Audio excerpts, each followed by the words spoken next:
Hey guys, brand new podcast. And today's a good one. I got tour dates. I think it's probably December right now. New Two Bears, One Cave is out. I got tour dates that I announced for 2022. We've just added a bunch. And we've added a bunch of second shows. So go to Bert.com to get your tickets. And I'll see you on the road. Nothing else to promote. I think you're going to love today's podcast. I ran into this guy. I found him. This is all an organic conversation that started with me and my daughters in Denver, talking about if you could buy a house anywhere, where would you want to buy? And they said Hawaii. And I said, you know me, I'm a pretty regular guy. I was like, I don't know if it's cool to buy in Hawaii. I don't feel like that's our land. And then I saw randomly, it's like my phone listened to me. I got this this post on Instagram from a guy named Kamalei Alexander. And his post was saying roughly the same thing. He was talking about people exploiting the coast of Kauai, and I was unaware of who he was talking about. I thought he was talking about directly about Mark Zuckerberg. We talk about that on this podcast. Talk a lot about him, his childhood, a little bit about the community he grew up in, how he grew up. We talk about our fathers, but we talk for a great deal about kind of just how confusing that conversation is, even for both of us to have, and what it means to represent Hawaii. And he speaks it better for himself than I'm going to do it now. But I just want to make sure everyone realizes that towards the end we do talk, and he talks very respectfully about how much he likes John and the whole lot, except for Mark Zuckerberg, I don't think. But Mark Zuckerberg, listen, if you're listening to this, I think this is a podcast you should listen to, Mark Zuckerberg. If anyone's around Mark, put this in his queue. And I think it's an interesting conversation. Now, I'm not going to say that if I mean, how Mark Zuckerberg should spend his money, but it is an interesting conversation. Or Bette Midler, if you're listening to this, might be a good podcast for you to listen to. This is a guy who grew up on Kauai, has made his living off of Hawaii and the culture of surfing, and he has a bunch of opinions, and they're all vastly interesting to me. And we had a great fucking podcast. And I wish we could have gone 4 hours, because I feel like, just at like an hour, we started getting very loose. And at 2 hours, we got really loose. And then I have a fucking slam pack day. And so I'm going to put a sock on, because I'm going to go work out now, because I'm a fat piece of shit. We also talk about my drinking. I got to do something about that. But not today, because I'm flying to DC. All right, guys. Socks on. Wow, everyone just saw just exactly how fat I am. Without further ado, my friend, professional surfer, activist, I would say. He's going to roll his eyes on that one. He's got a great shop. Go check it out. My buddy, Kamalei Alexander. This is what's fascinating to me. Is your video resonated with me. For everyone that doesn't know, you posted a video and you're talking about people kind of coming in and stealing beautiful shots of Hawaii and almost exploiting the beauty of Kauai. Well, I mean, but locals do it too. But locals do it too, but in a weird way. And you had said I'm guilty of it also. Right. But you got to remember, it's kind of like how I pay my bills. Right? Well, I mean, you go to Mexico, nobody tell the Mexicans nothing. The Mexicans do whatever I don't want to say whatever the fuck they want, but they can take photos, they can charge, they can do whatever the fuck they want. Yeah. It's Mexico. Yeah. And so, people haven't been to Mexico. Hawaii, as is California. People in California are way more fucking localized than almost anywhere I've ever been in the world. Yeah. Let alone Hawaii, So back, I don't know, not to stray from what you're saying, but no. Well, the first thing that I worked with a guy named Titus Kinimaka. Mm-hmm. He is a man. He's the guy. He is a man. Yeah. He is a man. He almost whipped my ass. He is a man. Yeah. Because they were treating him disrespectfully. The Travel Channel crew. They were late, and he was like, "That doesn't happen." I'm a man. And what about you? Do you show up late? I was part of the crew, so I know, but you as a you. No. I don't. I have a weird thing. Yeah, no. I have a saying: if you're not early or late, that's the way I work. Trust me, we just made it. No, so I said so they were kind of, and he could have whatever his recollection may be of this is perfectly fine, but they were kind of disrespectful to him in the sense that they were like, "Hey, we're just running around. We have a lot going on," and Making up excuses. And and he said, that's not, I want to talk to the boss. Mm-hmm. So they were like, you go talk to him. Now I grew up a man, like I grew up in Florida, fist fights and whatnot. I can very quickly find out when a person is fronting or when a person means business. And he meant business very quickly, and I understood it. And all I understood is that there's one answer he wants to hear, is that I apologize, I fucked up, we fucked up, how can we make this better? And as soon as I gave him that, his energy shifted, and he went right back to being a man and going, I accept your apology, let's move forward, let's get this done. Ownership. And it was and I didn't realize what a badass he is. I got done. We ended up having beers with him and his buddies. We had beers on the back of a truck over by this lagoon, and by the river. By the river. We were doing stand-up paddle boards. There's a thing. I mean, there's fucking lagoons and rivers everywhere over there, right? So to not get too far away. Yeah, and so and we had beers, and they explained very quickly who he was, and I then went and Googled him, and I was like, oh shit, man, I'm talking to a legend. Like this is the fucking man. And Hawaii is full of like men. And then when the other thing that shifted is when I went to go pig hunting, that was Steve Case's property, the guy that owns AOL. Oh, okay. I was wondering, like, who the fuck? Okay. Steve Case, he owns AOL, and I remember we took a helicopter around, and they just kept showing us these beautiful locations. They're like, that's Oprah's, that's that, and I'm not like a woke dude, but I sensed there's something off here. Like this shouldn't be a billionaire's weekend. Yeah, I was like, this isn't. And all the guys that took us hunting on Steve Case's property were all locals, and I was like, this feels like it should be theirs. Like this feels like, and then I heard what you said, and I want to talk to you about everything, but we'll jump off there, of course. But and it just resonated with me because I was like, that is what is happening with social media, is people go in and steal the good shot and then almost exploit the place and turn it into a stop on everyone's vacation. It's like a fucking ring, right? Like bling, like fuck, you fucking flossing, like, you know? Yeah. Like, but that's the new floss, right? The photo at the spot. But you know, no, to add to that, you blew me away with your perspective. What time is it? Fucking liquid death over here. Oh, it's just water. It's water. It's just water. Some? It's so good. Yeah. Fuck. Love beer and all, but but you know, saying, I think you said it to your daughter or whatnot, but just not wanting to buy land in Hawaii. And I don't mean, I get, it's just so fucking uncommon to have common sense, let alone respect, right? So when I heard you say that on that podcast, you know, it's like definitely led me to it got me here because I reached out to you, and I was just blown away because, you know, it goes such a long way for people like me and, you know, locals of everywhere when someone shows empathy, right? And like remorse, not just fucking, back to the Titus thing. It's like, that's almost like the ultimate ownership in your respect. You saying, I don't want to purchase there because it feels wrong. That's like ultimate white ownership. Like, fuck, I just don't feel right. And if you don't feel right, that's like empathy, right? Yeah. Yeah. You would set it, theoretically what you'd do is you'd buy a great piece of land, set up an Airbnb. You'd make money off land that isn't yours, never was yours.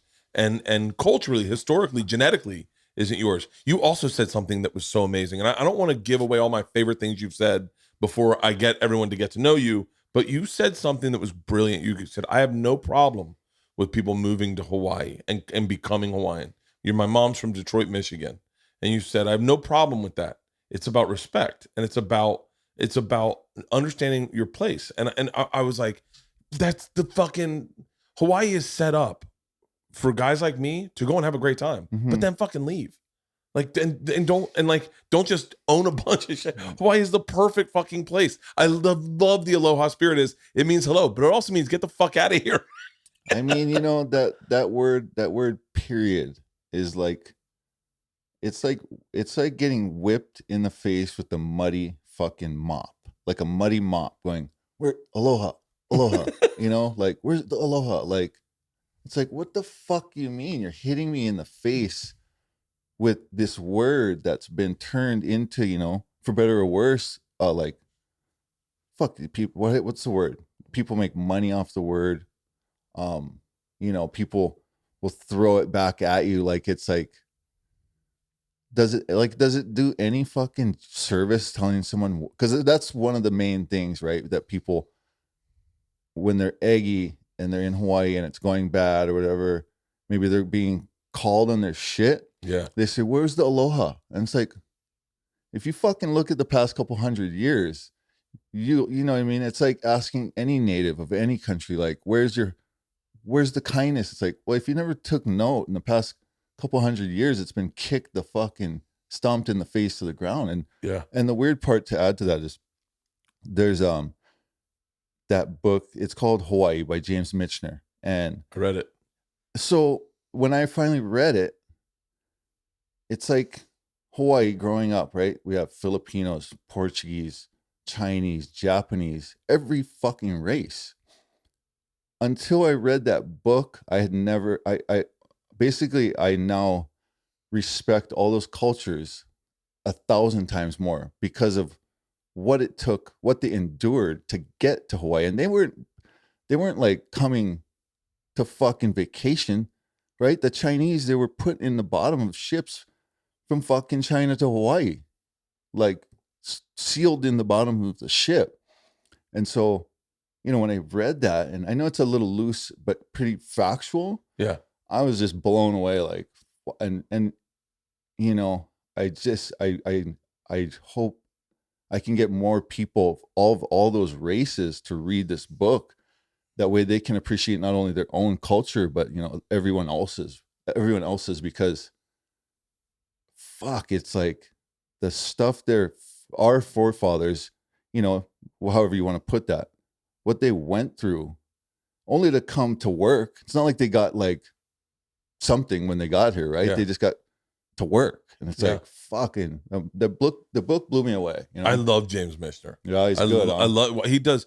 So I'm not like a big reader, but like for whatever reason, nonfiction what he does he does like a fiction nonfiction. I can get into that. And I whenever I traveled, I would read his book about wherever I was going. His one about the Caribbean is pretty fucking awesome too. So he has a bunch of places. I get it. Yeah, it's a good like warm up for if you're going somewhere. Yeah.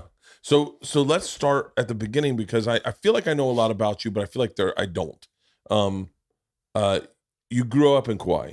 Born and raised. Mom from Detroit. Dad. Mom mom was, I guess, serving ice cream in the riots in Detroit, and her and her sister moved to the West Coast.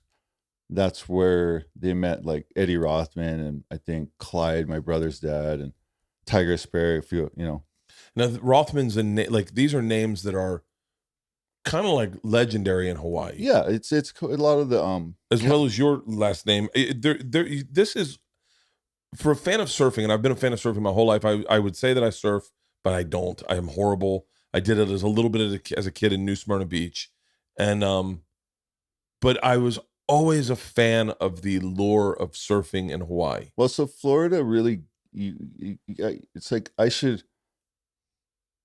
like if I knew that's where you're from, then it's kind of like Florida's big into surfing. Yeah, so it's you say that and it's like, I still don't believe you because I haven't seen you surf. Or, it's not good. It's not good. No, but that's trust me. At all. But this is where something that people need to realize is that surfing, the better you get, it's almost just like anything, right? But surfing is like it'll expose you. The better you get, the worse it gets, because now it takes a 12-pack to get fucking drunk. It takes a 12-pack and a bottle to get drunk. It takes a joint and the 12-pack and the bottle and a fucking, to get drunk.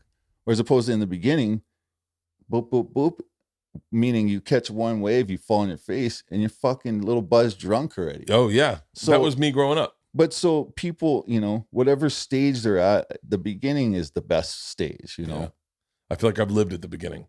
But so Mom moved to the West Coast, and from the West Coast, where they all were running amok over there or whatever, it's the days of acid and blah, blah, blah. But then they went to Hawaii, and, that was kind of in the 60s. And so that was coincided with a lot of first. I don't want to say first, but the beginning, kind of like is the nucleus the word? Almost, yeah. It was like the nucleus of, you know, what you see today, going to fucking Target and seeing anything surf. It you know, it really stems from the 60s on the North Shore in some way, shape, or form, you know. And so your mom moved to Oahu 1st. Mm-hmm. I love that. By the way, I love the North Shore. Right. I love that area. Like that's out by Haleiwa, right? Mm-hmm. From Haleiwa all the way down to like Kahuku. It's really fun. I got to show I'd gone there a bunch for Travel Channel when I worked at Travel Channel, Mm-hmm. and I got to share it. Were you a host on the show? I was a host on the show, and I got to share it with my daughters. And the travels. Yeah. Like, well, Hawaii is my favorite place in the world. Mm-hmm. It's my favorite place in the world by far. The first time I went there, I think as a kid, I dreamed of it watching the Brady Bunch. And who brought you for the first time? My sister. My first time, my sister went to school at Hilo. And so I went to visit her in Hilo, and I was like, it's magical. It really is like otherworldly. It's like Hawaii and New Zealand are the two places I went to where I went, this doesn't seem real. Mm-hmm. Like just little turns, like, you know, just the smallest things were overwhelming to me. And then I moved to LA, and I was like, I'm going to make Hawaii something I do a lot of. And so your parents never been to Hawaii. Did they want to go? Yeah, but they're not those people. They're not my dad. They're not travelers. My sister, she wanted to be a marine biologist, and so she went out to school there, and she was doing seaweed studies at Hilo. Well, she got you to Hawaii. That's cool, huh? Yeah. And just this, you know, Hawaii smells different. No, it's, you know, it's like us going to Tahiti, you know, for all the reasons. But you get the same effect. You're like, what took me so long? You know, even if you're 12, you're like, why didn't I come when I was 10? Right. Yeah. But even going to different islands, going from Hilo to Oahu, right. And then Oahu to Maui, then Maui to Kauai, and all of a sudden it's almost like you're just getting like a pure cut of cocaine the more smaller island you go to. You know, I think that was a great thing to start in Hilo for you, you know, like such a like quintessential town, you know, and before it was like fucking, I don't know, there's drugs are pretty going ape shit over there, right? So anyway, I can just, because I love that island a lot, and so like Kauai, you know, it's pretty, but the people are still so like animosity and shit, you know. So really? Hilo, I'm just saying for you, the first trip, you know, a lot of people go, their first trip is like horrible to Hawaii. Yeah. Not I went to Hilo and it was fucking great, you know? Yeah. So I'm just happy to hear that, like, of all first trips for someone that wanted to really get to Hawaii, you know? You don't want to hear like shitty stories. Fuck that. Yeah. Yeah. So back to you. So your mom moves to Oahu, and then she meets your older brother's dad. Your older brother's 10 years older than you, right? Yeah. And his dad, Clyde, he's like fucking, I don't know. I don't want to use any, you know, but like, fuck, I don't know. I just think between how like, what, you know, rampant, I don't know what word it is, but the North Shore in the 60s, I'm just like, you know, to fast forward, my mom was 30 and my dad was 16 when they had me. So like, really? As far as this like fucking, you know, like, you know, holy shit, I didn't know that. So, and then that's another reason I don't really blame my dad for not being around, because he was a kid, you know? Yeah. But I don't, you know, I just not getting along with him right now. So it's like, yeah, I don't know what more to say than that seems like, and I don't mean to generalize, but it seems like something that does happen in Hawaii. I just know Nathan Florence, John Florence, and Nathan. Mm-hmm. Like John had issues with his father. Mm-hmm. Like it seems like the moms are all these fucking mountains, and the dads are just plugs. I don't know what to say, but it's you know, Nathan and his dad have a good relationship, but like now they're getting along. Yeah, now they're getting along. Uh-huh. And so at John and him, not so much. I can't speak for that because I don't know, but I just saw in a video that they weren't getting along, but it's interesting because all these moms in Hawaii seem like fucking mountains. Yeah. They seem like they fucking hold down and raise these great kids and just go get in the ocean. Get in the ocean. You're going to be good. Well, it's more like, fuck. You're gonna at least get the fuck away from me for a couple hours, right? Yeah. But yeah, I don't know. To add to that, what about you? I mean, fuck, I know my mom, she was like gold, Yeah. So to add to that, the mountain, and she definitely was gold. And then, dad's fucking in and out of jail. And I would come home from school. Fuck, I don't know how old I was, probably like 10-ish or whatever, maybe a little younger, but mom would always work late. But she would leave me a blank check under the carpet. Excuse me. And I would go, we had a burger joint right down the road. It was called Onochar Burger. But just like having that, like, support, even though she wasn't even home, Yeah. It's like, it was cool. Now, were you the youngest and kind of raising by yourself? Yeah. And that's another thing from in my brother's sense, it's like, Is it you have one other brother? yeah, Kala? just one older brother, half brother, right? But he's so much older than me. Like you said, what is he, like 9 years older than me? So it's like I'm 10, and he's 19. It's like, fuck, he's, neck deep in everything you could be. So it's like trippy to have kind of, he was there and then not there, like, because he went to jail eventually too. So it's like, fuck, it's like trippy, right? The broken home shit, it's like, Yeah. it's like a helicopter and a tornado. It's like going up, down. It's like, fuck, Do you feel like that? Do you feel like that when you witness something like that as a child, that it almost imprints on you and you go, I gotta break the chain? Definitely something, because it's been really, really like,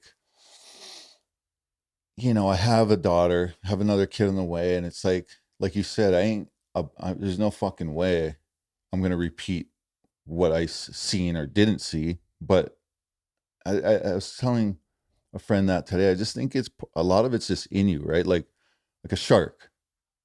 I can go try to raise the shark, but he's a shark. Yeah. Like, so it's like, say, the guy, I don't want to name anybody, but say he had perfect parents.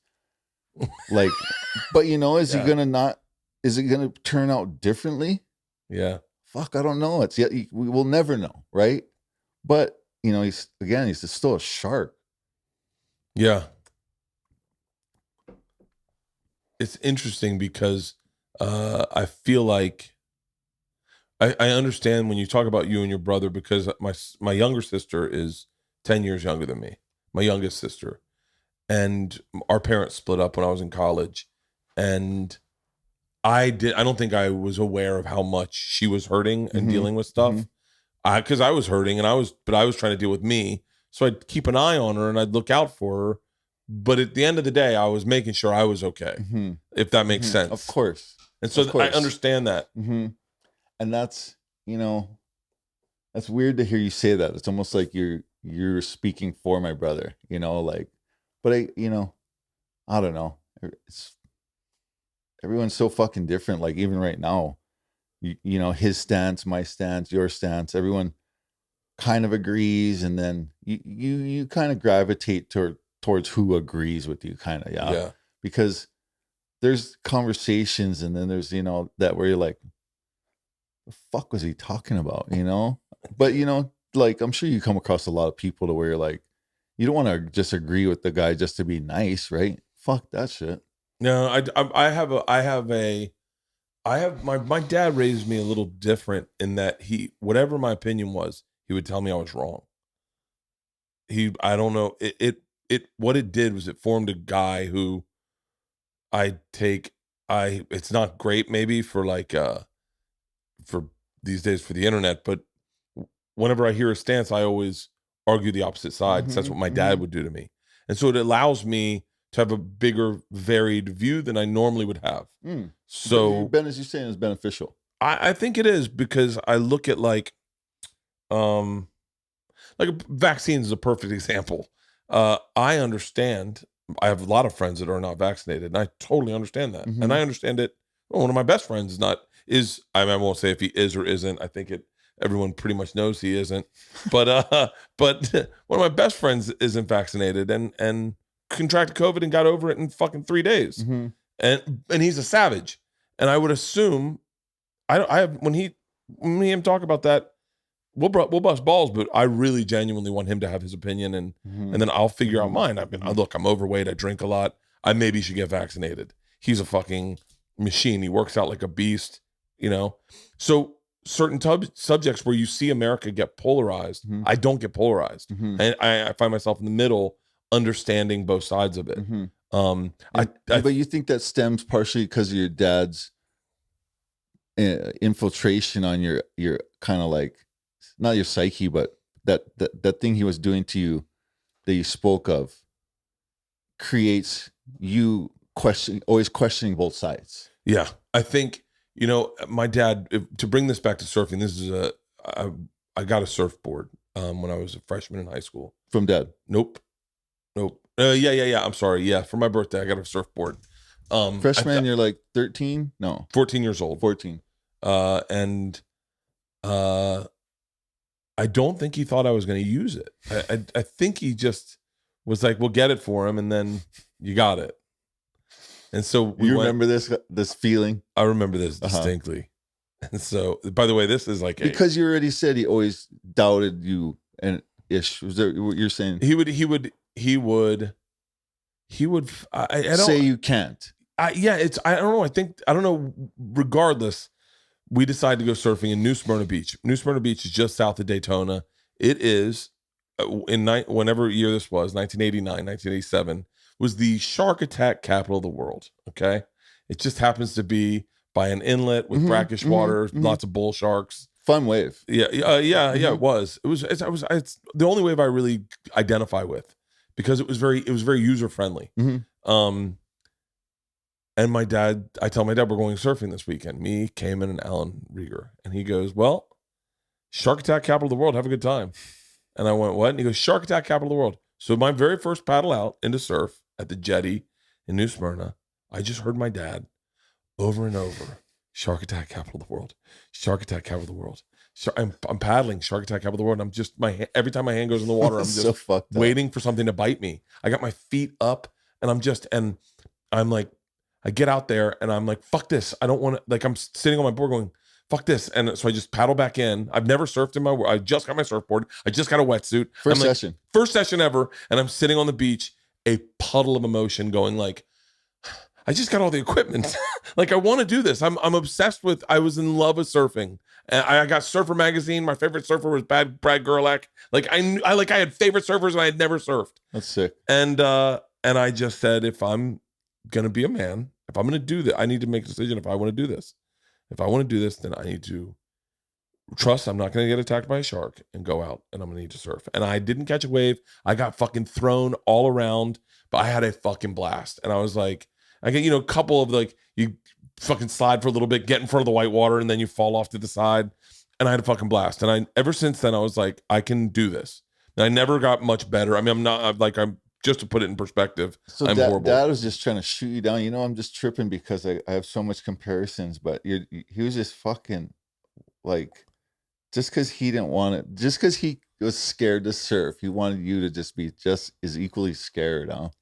I think he was like, I don't know how I'll cope if my son loses a foot. So what I'll do is I'll scare him so that he won't do this. I don't know. I think dads say things and don't realize the weight it has. No, I think because for for my example, my dad came by one random day. I lived after my mom died. Fuck, I didn't even get anyway. No, my mom died in a flash flood when I was like 13. But every weekend, like I said, my dad wasn't around, so I would go basically to the North Shore, where my aunt lived, my mom's sister.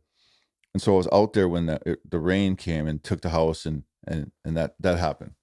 But so now I'm living with my aunt. Fast forward, I'm living with my aunt like 15 or some shit. My dad comes by randomly here and there, and he tells me something about, because in Hawaii there's that saying, they don't really use it anymore, but you can't eat the surfboard. They'll say they boiled it and fried it and fucking this and that. It's, you know, it held weight.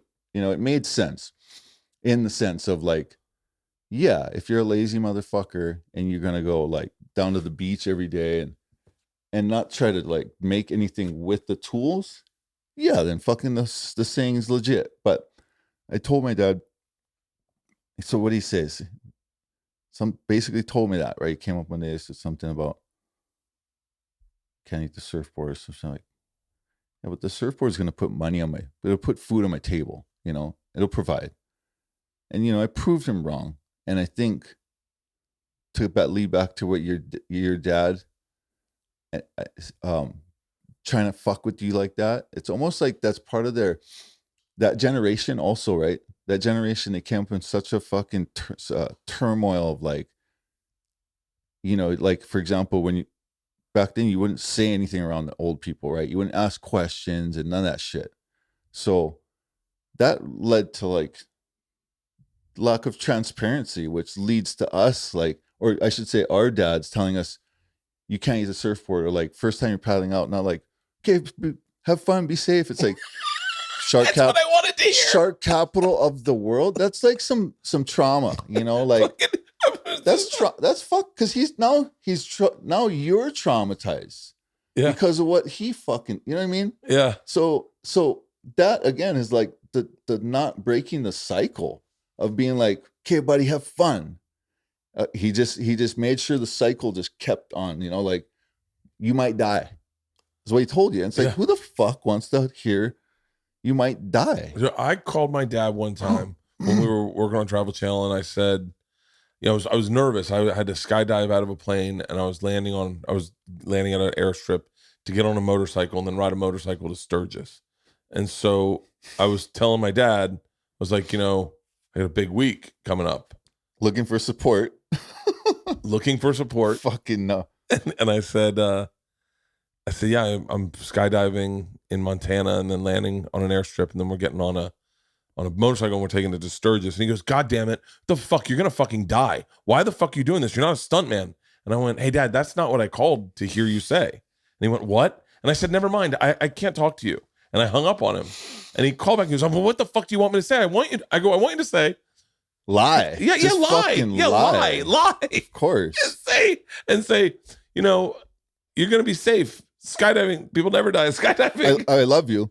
I love you. If you die, yourself. Just in case you die, I love you. Right. But yeah, that's trauma, man. That's fucked up. Yeah, it is. Right. It is. It's. But you know, when you talk about losing your mom at a flash flood, that's not fair. That it comes out of nowhere. Fair is like, what's fair, right? It's like the fucking seal's getting eaten by the shark. It's like, is that fair? No. Fuck, what's fair, right? Yeah, but you're 13. Yeah, but like, I don't know. It's just, you know, it just leads you to that saying that it doesn't kill you, make you stronger, right? And so it could literally, I mean, it's just like you seem to know yourself. It's just perspective. It's like waste time or move on and learn and adapt, right? Get stronger. Did you have a big group of friends that you could lean on in times like that at 13? Yeah. So that was the other thing is I had my circle and we're all surfing, and then when she died, I basically quit. I quit surfing. Stand up surfing. I basically, so where my aunt lives, Wainiha, there's a good wave of Lumahai that is like good for surfing, but it's really good for bodyboarding. Mm-hmm. Lay down surfing, right? Yeah. And so I took it up at like 100%. Tried to go pro boogie boarder and shit. Really? Mm-hmm. I was competing, and then so basically it was like 13, like 14, 15. Around 15, we're surfing. My friend Andy was out, and Andy Irons, and I was he had a Bruce Irons and Andy Irons. Mm-hmm. Andy passed away, correct? Mm-hmm. I was on a plane with Andy one time. Really? Yeah, we were flying. I like I said, I knew surfing. And you knew about him already? Yeah. Well, Miles was like curious if you knew about Andy. Yeah, of course. Yeah, we were on a plane, and I remember. I wish I could remember exactly. I think we were flying like New York to L.A. Or we were flying cross country, maybe Atlanta to L.A. The Travel Channel? I was working at Travel Channel at the time, but he was. I remember thinking, I wish I could be as relaxed as he was. What, just on the plane? Yeah, No. because I drink on planes. I get nervous flying, and he was. I mean, like flip flops off, feet perfectly tanned, fucking like just looked in great shape, and had his sweatshirt over his head. His chick was with him, and they were both so soundly asleep. And I remember staring at his feet and his legs, going like, "God damn it, man, he looks comfortable as shit." And here I am. I was in boots, jeans, a sweatshirt, and I'm drinking doubled whiskeys on the rocks, trying to relax. And I remember thinking, I was like, God damn it, that guy looks fucking comfortable. He was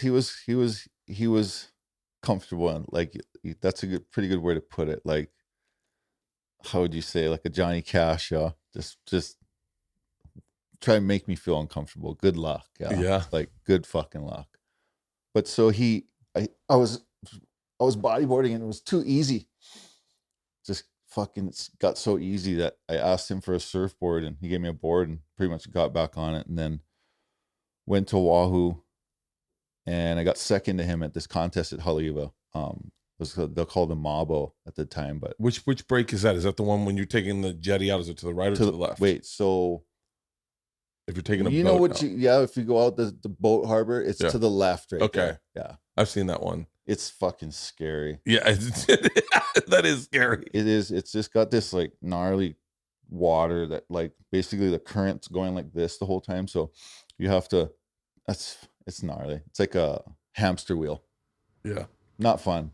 I know. What about Kelly Slater's wave? You're not going to go try shred that thing? No. Why? Cause I'm not, I don't, I would be interested in it, but from what I hear, you get like 15 minutes in the water. Just lame. Yeah, I'm like, I'm not gonna drive 2 hours to go to 15 minutes. So you just, yeah, I don't know. I think there's so many people wanting to do it. Unless you're a pro surfer, I'm sure like pro surfers get time. I doubt it. I think you would probably get more time than anybody.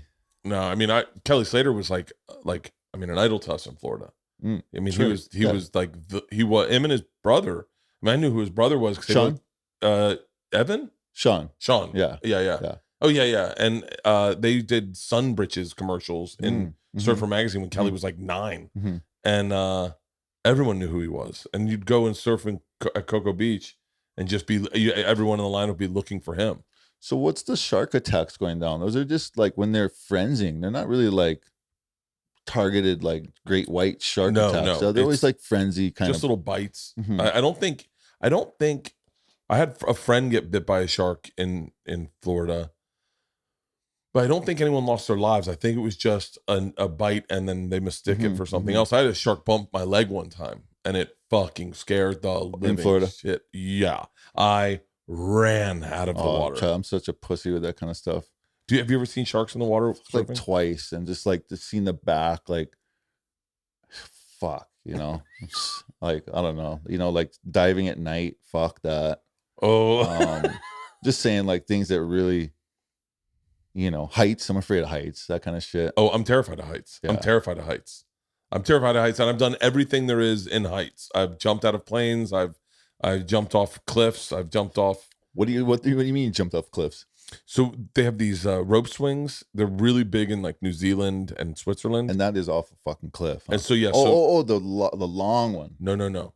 So they'll have like, it'll be a canyon, right? Yeah. And then they'll put a rope, like a cable across, and then they'll take a rope and they'll dangle it from here, and you jump off here, and at the last 10 feet it catches you and swings you, and you free fall for like 4.5 seconds. It is. So it was worse than skydiving. No, and I'll tell you why. There, on any of these rope swings, there was never walk up. There was never like you were already at ground level, and then the ground disappeared.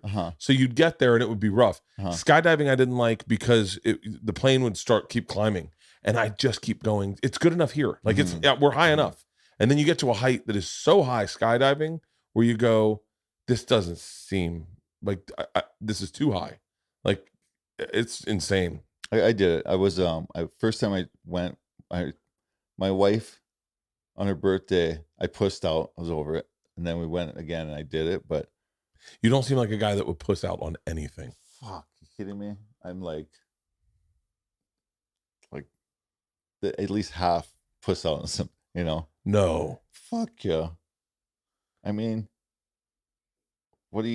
it's like some people are just so I don't want to say careless, but like what about what I seen you guys doing the other night in their fucking Insta? Were you guys paddling out on the moon or some shit? Yeah. We took paddle boards out at night. How was it? It was fucking great. It looked nice. Huh? I love it, but it was pretty calm.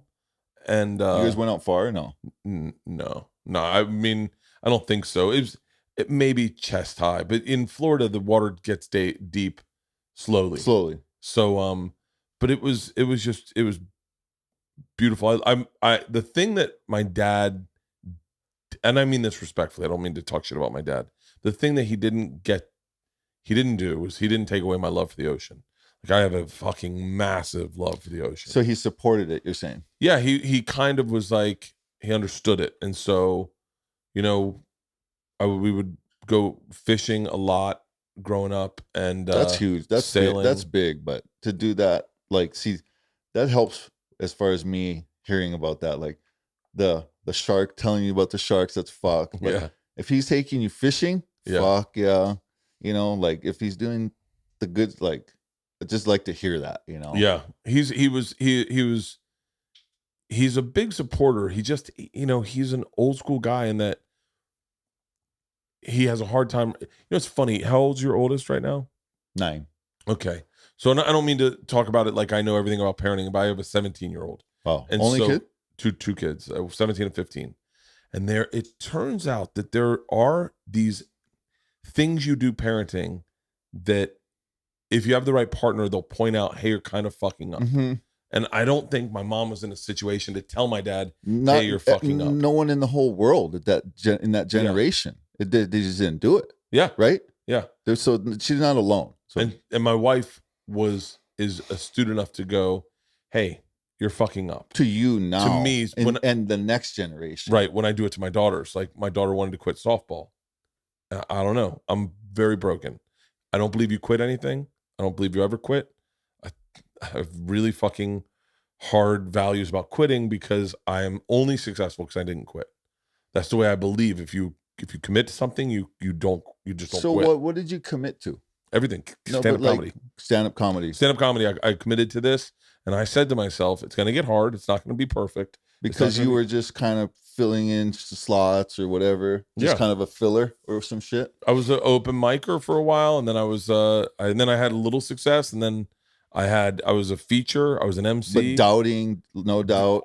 Totally doubting myself and totally going 30. Well, I started when I was 26, and I started meaning like the not give up.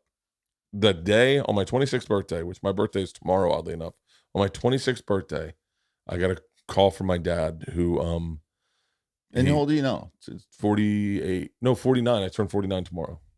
And so my dad called me and gave me a very aggressive break-off speech about if you say you want to do something, you do it. If you say you're going to do it, then you do it. That's what a man does. A man doesn't do it and then fuck around. He commits to it. And he told me I had no humility, that I had no ability to be humble. So and then adversely that speech propelled me into stand up. Meaning I followed what he said. I went to the club. I went hat in hand. I said, I'll do anything. I'll sweep up. Even though that wasn't how it worked back then. I was like, I'll sweep up. I'll make burgers. I'll mop up. Whatever you want, I'll do. Just as long as you give me an opportunity. And they gave me an opportunity, and I started doing stand up. Florida, Tampa, no, New York City. Yeah, New York City. And then I took that mentality of humility and hard work. So, but when he told you you have no humility, yeah, he was fucking with you. No, he was angry. But why did he say that? Because you were egoed out. Yeah, I was a piece of shit.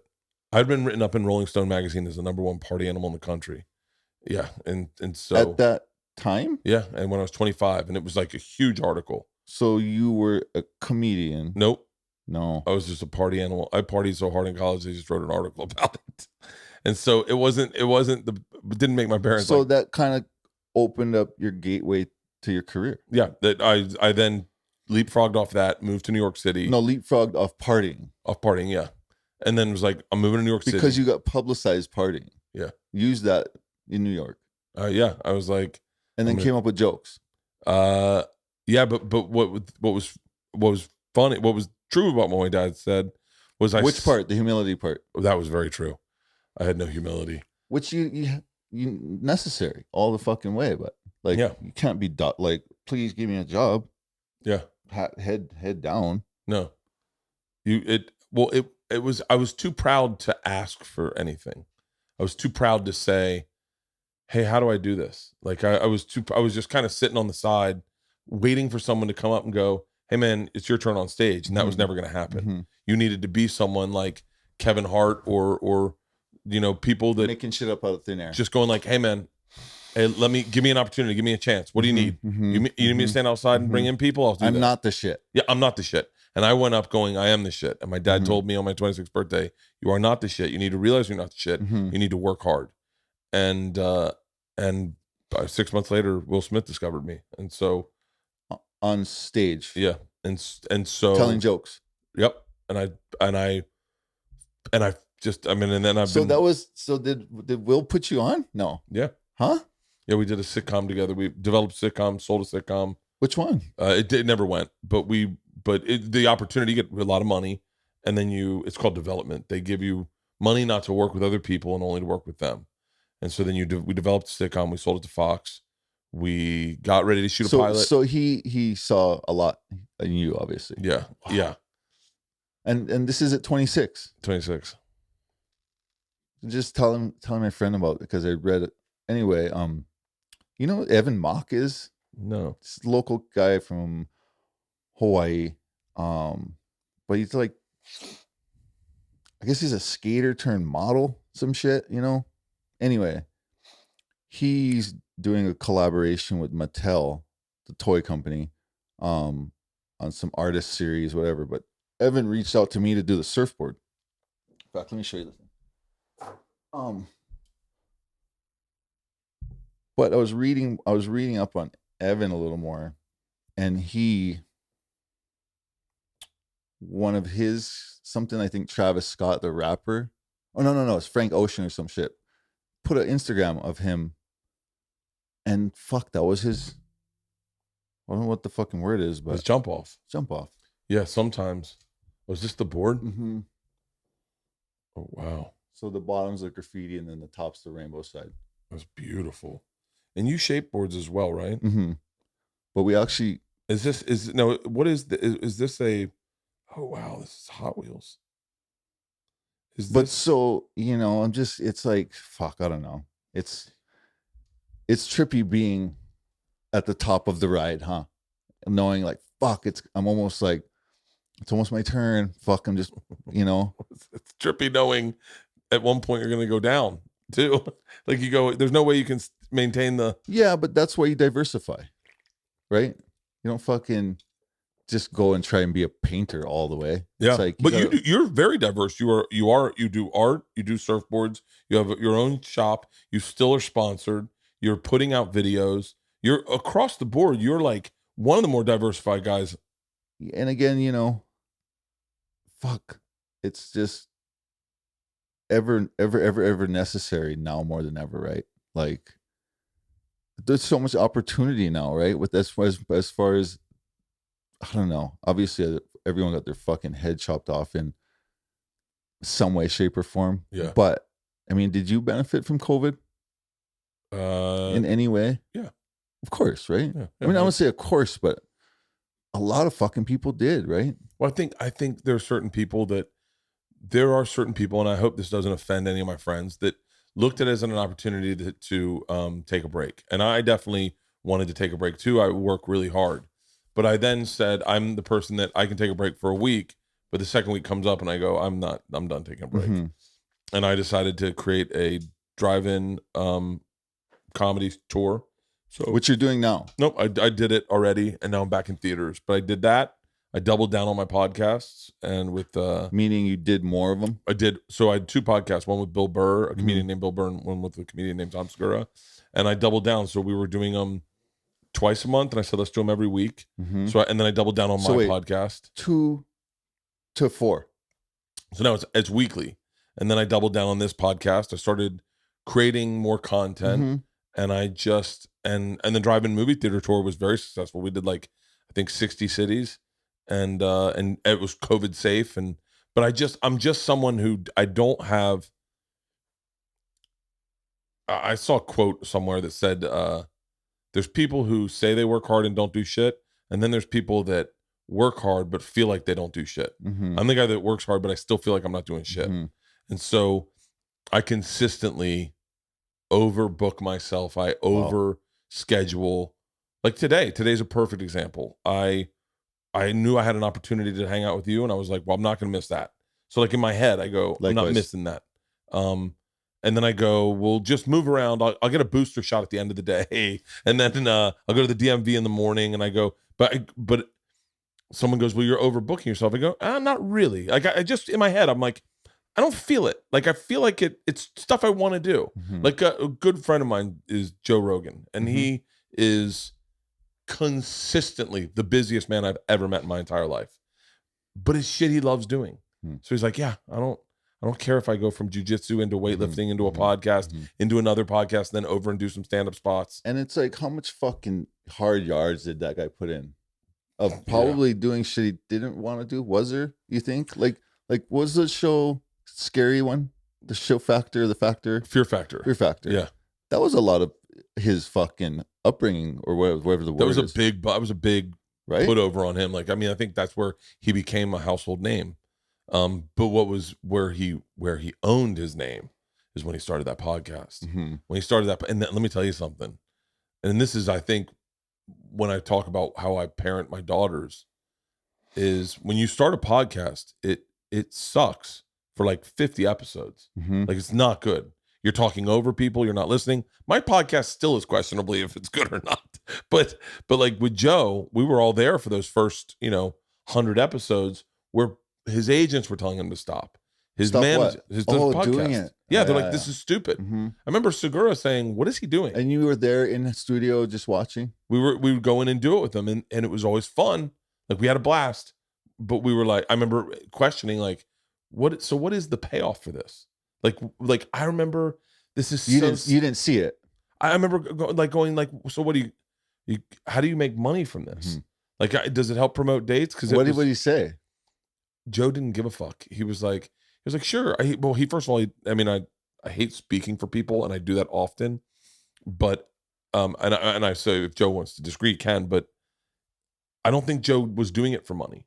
And so, like, if he got something to say, yeah, he was like, I enjoy this, and if money shows up, great. And then I remember Joe was like the first one we knew that started getting ads, and then he was telling us, he's like, you guys got to do a podcast. And I mean, and that's major when you find someone that's on, and they're not like, yeah, they're like telling you, they're trying to put you on. Oh, like you should fucking hurry up. That's Joe Rogan. Joe Rogan is he's the big brother everyone always wanted. Fuck, it's trippy because my wife loves him, right? Yeah. I don't like podcasts, period. Really? I just don't. I feel like, well, I'll tell you why. It's just because I want to do a podcast, right? But as far as me, I don't know. I feel like I have so much to say, and it's like I don't want to fucking listen to anybody else. That's just it. Yeah. I just don't want to. I'm like, I get what he's saying. I get what he's saying. And again, like back to what we're saying about Joe, it's like I just want to say something. Yeah. And again, but I just. I don't like podcasts. I don't fucking like them. I don't listen to them. But I enjoy them. Like, who are you a fan of? Like who's someone like in the surf community that you're a fan of? Surf, fuck. Lately, it's just been these old fucking salty dogs that just fucking still love it. Like Ruben Balmores is like this. Fuck, he's been surfing for 40 years and he's still so fucking like, you know, he's like, and it's like, that is like, you know, the Joe. He's just doing it because he loves it, you know, and I mean, does that not make any sense as far as, do you not know anyone else that doesn't like podcasts, but no, I you know what I mean? I'll tell you why is that like well, I tell you what, I have friends and you remind me of guys I grew up with that are just kind of, they're like, why would I listen to another man talk? Mm-hmm. And I go, I makes sense, but I do it all the time. Like I listen to you, like I was going through your Instagram the other day and I was like, and there's like, so you see what I'm saying, right? Yeah. You see my rants. Yeah. That's kind of, you back me up right there. That's my point. It's like, I have so much to fucking say that I don't know if I feel like everything, unless, you know, again, it's something that needs to be said, like really needs to be said, that might get my ear.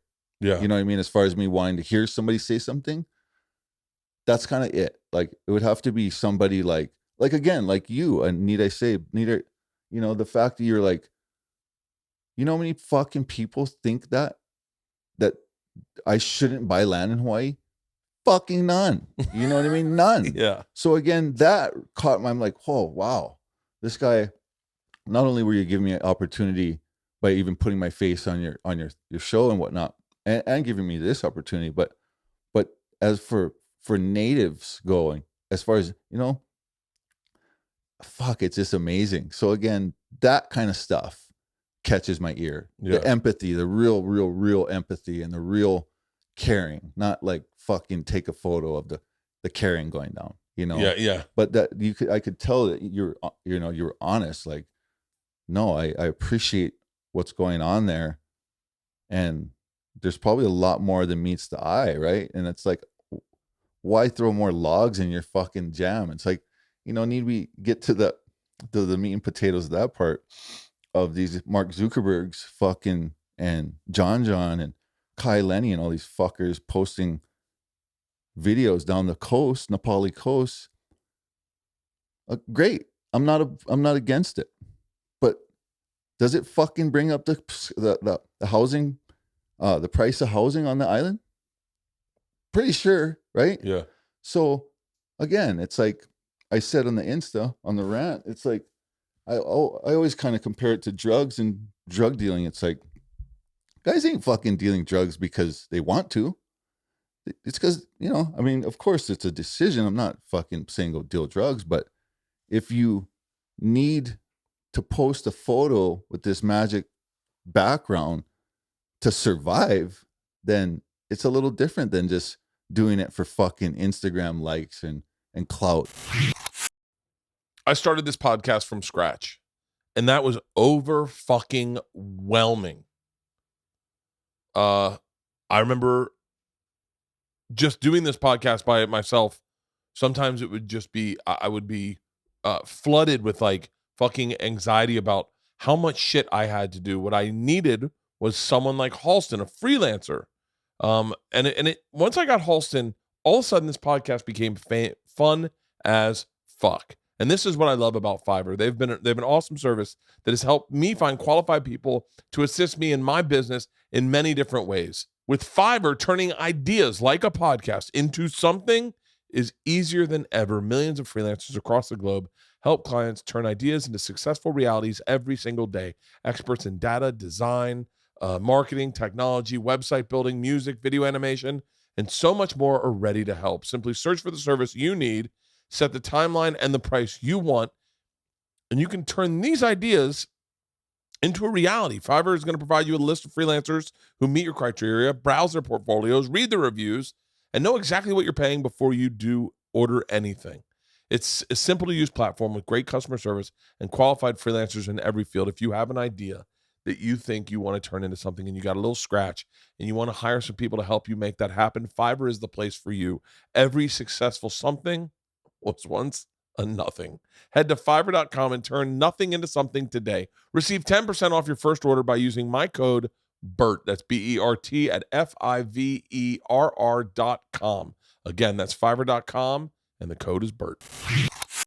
Did you see the latest one with those guys? The Meta thing, and they're posting the foiling down the coast. No, who's this? God, it's fucking Zuckerberg. You didn't see it? Am I gonna show No. you this shit? Oh, that is it. Yeah. Now this is more my style. Classic look. All right. Nice. Oh, nice choice, Mark. Ready to shred. All right, here we go. Whoa. Whoa, hang in there, Mark. That's not good. Hit this section. Boom. All right, backflip. Yoo-hoo. I've got an idea. Hey, where are you going? Gotta pump it to jump it. What? I didn't know that was an option. Oh, you're not going to catch me now. Take that, unicorn. Oh, Tube City. Kai, you're out of control. Don't worry, I'll let you win next time. All good. Oh, that was a close one. You want to go again? So what do you later. think I'm these gonna need guys- a lot more sunscreen though. Do you think they? Oh man. Well, gaming is how a lot of people are going to step into the metaverse for the first time. What do you think about that guy? I I've never really had a thought about Mark Zuckerberg. I follow a lot of what Kaileni does because I like him. I get a kick out of him and John. Of course. I didn't. That for me does not strike me as an authentic representation of anything. It seems like the Wendy's commercial in the '80s when they'd have the white people rapping, and it just seems like a little bit of appropriation. But so what do you? I mean, I'm not wrong. I don't think when I get mad, right, at these people, kind of, it's almost like, I don't know. I want to say a slap in my face, but it's like We went through the same thing in comedy. So there was a period of comedy where celebrities started doing comedy, and like who? like Jamie Foxx. No, Jamie Foxx was a comic. Later. So like there's a perfect example. Is there are guys that David Spade, Rob Snyder, Adam Sandler, They were Jamie actors Foxx. They've turned always been comics to us. Oh, okay. But then there was a period where I'm trying to think of one that I wouldn't offend that I'm friends with, but like people who were not. Oh, I get it. You don't need to piss anybody off. I get it. Yeah. They had never done stand up, Mhm. but for them it was a way to make a little extra Yeah, money. they already had the name. The opportunity was there. And so they'd plug them in at comedy clubs, and it would take away weekends from us, from comics, and they'd sell out, but they would do a very shitty job of doing stand-up. And then, in our opinion, All the while making comics look bad. making comedy look bad, because to a lot of people, it was their first time seeing comedy. And they'd go and see someone who was not a comedian, but was famous. And they were thinking, if this person who's on my favorite show is that bad at comedy, well, then there's no way I'll ever see Bert Kreischer. I've never even heard of that guy. And there was a period of time where and I think this is, probably maybe not exactly how you guys feel, but it's how we felt, was like, that's not what stand-up's about. Stand-up's about loving stand-up, being committed to stand-up 100%, thinking, sleeping, breathing, eating, drinking stand-up. That's all you do. All you do is think about jokes. All you do is work on your act. All you do is spots, and you do it out of your love for the art form, really. I mean, now granted, there are some trappings that come when A commercial here and there. Fuck it. Yeah, You do it. But us purists were not. It was hard to swallow. And then at times you'd get a guy like Steve-O, who Steve-O was that guy who he got plugged into stand-up. He was just famous, but he actually loved stand-up, and he worked really hard at stand-up. And now I think all comics would agree. Jackass Steve-O. Jackass Steve-O, yeah. All comics would agree Steve-O's a stand-up. Like he worked for it. He busted his fucking ass. Wow. And so, but there were so many of those people like at that time that were doing that Just whitewashing it. Oh. it was driving like Wow. comics nuts. No, trust me. I just like hearing other people's like comparisons. Yeah. Fuck in surfing, it's happening more than ever now, because the fucking trendy, the little bit of long hair, the long hair vibe, and the twin fin, and fucking, I don't know. All I'm trying to say is, I don't think they fucking chew, spit, shit, fight, fuck surfing. Yeah. They only the glamorous.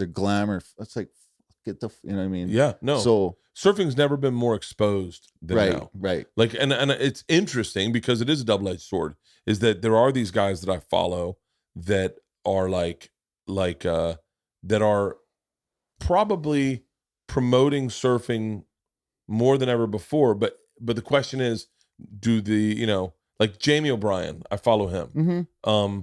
And his vlog is awesome. Fuck, he works hard. He's the hardest guy working. He's the hardest working guy in surfing right now. Yeah. Hands down. And his energy is infectious. Mm-hmm. And he does these. I keep going. I want to do one of these river surfs where they open up the fucking You'd love Waimea, it. and I go. He's just, and then he comes to LA and he hits me up. He's like, "Hey man, you around to hang out?" And not like work. Yeah, you around to hang out? And I go, "Oh, this is a real fucking guy." Yeah. And and then I think people look at Jamie, and I think Jamie is like, they say he's like one of the best to ever surf pipeline or something. For sure. And I think there's a lot of people that are seeing what he's doing and probably replicating it, and that is what is driving you guys nuts. No, it's not the Jamie side. It's more like, at one point you had to go to Hawaii. Well, I don't know where the fucking stand-up mecca is, but Hawaii is the surfing mecca. The fucking, you got to go. New York's our mecca, right? So, but it's argued that LA is better. but so now you really don't have to go there. You can go. You can get away with building a surfboard at your house and wherever you live. But it's like being I'm sure in comedy, you don't feel complete until you do something in New York. Yeah, right? Yes, 100%. So that's what it is. These guys are all fucking in LA. They don't need to go to New York because they can get away with doing comedy in LA. Yeah. So it's like, until you see them come to Hawaii or New York and put on a fucking show in New York, fuck you guys. Yeah. Now I've always wondered, how hard is it for, like, I think I have surfed in Hawaii. I'm sure I have. But I'm sure it was with some surf school. I'm sure it was for television. It was a surf school. But how difficult is it for just some guy to get off a plane, go get a surfboard, and go get in any lineup? Is that like, it's this hard? Really? Yeah. Well, that's like the thing with surfing. There's no fucking check-in at the gate. Yeah. Or where's your ticket, or fucking. But when you guys were growing up and you guys were in your, like, and so you mean back then kind of thing? Yeah. Like, yeah. I mean, it's changed a lot, right? So back then, yeah, you show up and if you wait, you get your turn, right? Now you don't need to fucking wait. And I'm not saying that's not the case. Of course you do, and people still get reprimanded or whatever you want to say. Whatever you want to say. Yeah. But it's kind of like the highway, right? Where it's like, if you were to spend time getting mad at every guy that swerved at you, and it's just like, you're fucked, because you're not going to catch a wave. You're not going to, so, and not to mention now everyone just like agrees, right? So as far as somebody getting off the plane, going out, catching a wave, I mean, it's as easy as going to Hawaii and buying a fucking house. I mean, if you have the money, you can go to Hawaii. So, it's easy as fuck. What would you, do you ever think about not, I'm not saying like running for governor, but like, do you ever think about what would be your plan for what to do with Hawaii? Like, if they said, all right, this is pretty fucked up. It's lopsided right now. We've got billionaires going in and buying huge chunks of property. How do we make this right? I mean, I honestly try and ask myself those questions, because I would just be total fucking monkey if I didn't. Like, as far as, let's do this change, I'm always yapping about change or whatever it may be, but pondering what you would do is pretty daunting, and fun. And of course I've thought about office and legislation or whatever, all that, but that river seems so fucking muddy and dirty. But as far as what would happen, I think even if there was something that we could be that we could do, it's call out the Kai Lennies or the Johns, or I say Mark Zuckerberg. But I'm almost feel like we have to call out Kai Lenny to call out to even get a conversation with the Zuckerberg, right? So with that being said, it's like these guys have to. It's like we kind of have to start shooting with fire a little bit, like what you guys are, everything's just good. Everything on social, everything's just so fucking good, No, people are fucking moving out of Hawaii at a, I don't want to say alarming rate because it's a weak ass word, but shit is so bad in Hawaii. And if we could just have, need I say Zuckerberg, because he's on Kauai, he has over 1,000 acres of land, and that's a lot of land. He could make something happen quickly, I feel like, right? So if we could have just even get him to sit down and fucking have a conversation with somebody, hopefully not somebody in politics, but of course it's going to be necessary, if we need, because supposedly Bette Midler, right? She's one of another big landholder on the island. Supposedly she said something about never developing her land, which, yeah, that's great, right? But it's not. It's like, who's it great for? Not human beings, right? Maybe the earth, like, yes, less construction, blah, blah, blah. But as far as the housing crisis right now, rental, at one point it was basically Bob's house. He wanted 800,000. Guys were coming in with, way above that, cash offers and above. But now it's happening on the rental level. The guys will pay a year's rent to get the unit. Really? Yeah. So it's like, oh, you had $4,000, 2 for the down and 2 for the first month's rent. Well, this guy just paid 24. Jesus. So it's like so fucked up as far as what I think, wouldn't it be, I mean, and I'm just thinking, but it would be better if Bette Midler just said, yeah, when I die, this land goes back to Kauai. And there's no reason for her to, who knows? Maybe that's her plan. Maybe that is. But again, we need to start up conversations. Yeah, we need these people we need to have the conversation of what's next, right? It's not like there's only this many people with the capacity to make shit happen, So it's like, well, let's go fucking talk to them. Where the fuck are they? Yeah. Well, it's interesting that you say Kai Lenny. I thought of Kai Lenny as just like a legit Hawaiian kid, like I never saw anything bad out of him. That's kind of, I mean, I don't think I've had the liberty to be like, he's a bad person or anything like that, It's just those videos. Well, not even the videos. It's not even that, but like, if I knew I could possibly talk to the guy that can change all these people's lives. Mark Zuckerberg sits down anywhere, the fucking shit, bam, Yeah. I don't care what you say. Zoning will get changed. Yeah, Mark Zuckerberg has he has the ability to change things. Yeah. So that's what you're saying is more, you want Kai Lenny to try be to imagine, the guy. like, is who the fuck hangs out with Zuckerberg? Not me. Does Kai Lenny? Yeah, that's his boy. Really? Kai Lenny is, yeah. Oh wow. I mean, as you see, like, yeah, I mean, I saw that and I was like, but that's like that's them, So again, I'm gonna take this opportunity to fucking put the fire down, and not down, light that fucking fire. Yeah, because it's like I said, the highway, the ocean, it's need I say, I'll back up. My saying, it's not the fruit's fault for being rotten. It's the farmer. The farmer spoiled the, you know what I mean? So again, it's not anyone's fault for like the problems we are in, but there's these people, the farmers, that are in the position to stop using GMO, meaning like start organically feeding the island sustenance, like they're not even, I don't know, well, they gave away like $1 million for some COVID shit. Like, I don't know. Again, I'm not in a position to be like, they should do this, they should do that. But I know if they wanted to help, like, fuck, is that the question we were trying to ask? Do they want to help? Right?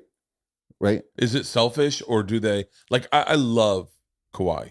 I mean, I love Hawaii, but Kauai is a very special place, and if there was a way I could help, I would help. You did already, but that's what's fucking, and that's what's trippy, right? Is that it's just so satisfying to see people help that are up and on, and they're because it's so common for like people to like just not be the Joe Rogan and say you should start the podcast. They'd be like, I don't know. It's like, it used to be cool, instead of just being like, fuck yeah, who gives a fuck? If you fail, try something else. Yeah. But not fucking just remain silent as far as the problems going on the island. It's like, and even me, like if this goes all for naught, I don't give I mean, I don't say I don't give a fuck, but I can, at least I can say I tried.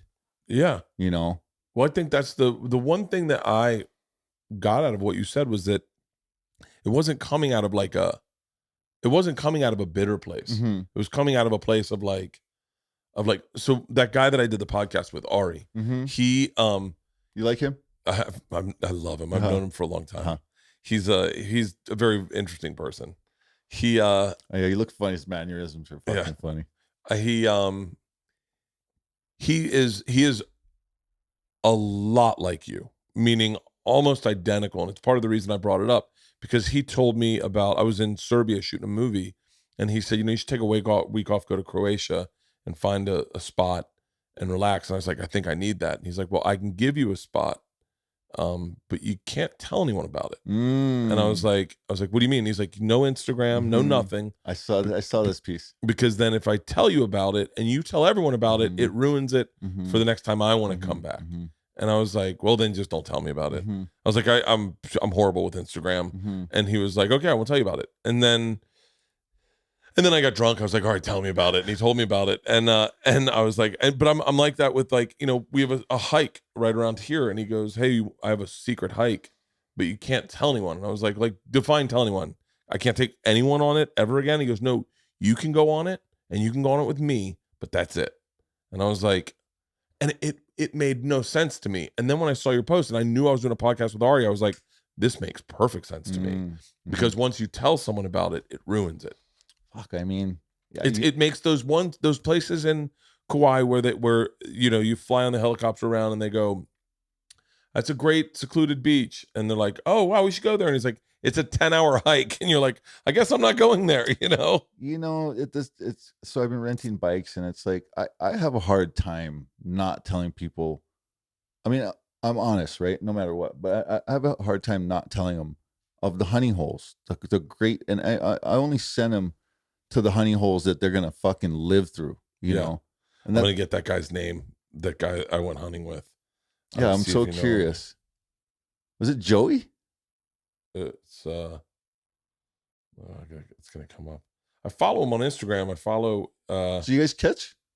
What's that? Did you guys catch a pig? Yeah, we caught a pig, stabbed it in the heart. Oh, yeah, it was fucking intense. How's when they're screaming? Sounds like they're like 500 pounds, huh? Dude, and the dogs are biting its asshole, holding it down. It was pretty fucking intense. Yeah, it was very, it was probably one of the cooler things I've ever done in my life, because it's kind of like you're taking an advanced hike. Like the dogs take off and then you're tracking the dogs and you're running through it was like super great cardio. But this is him right here.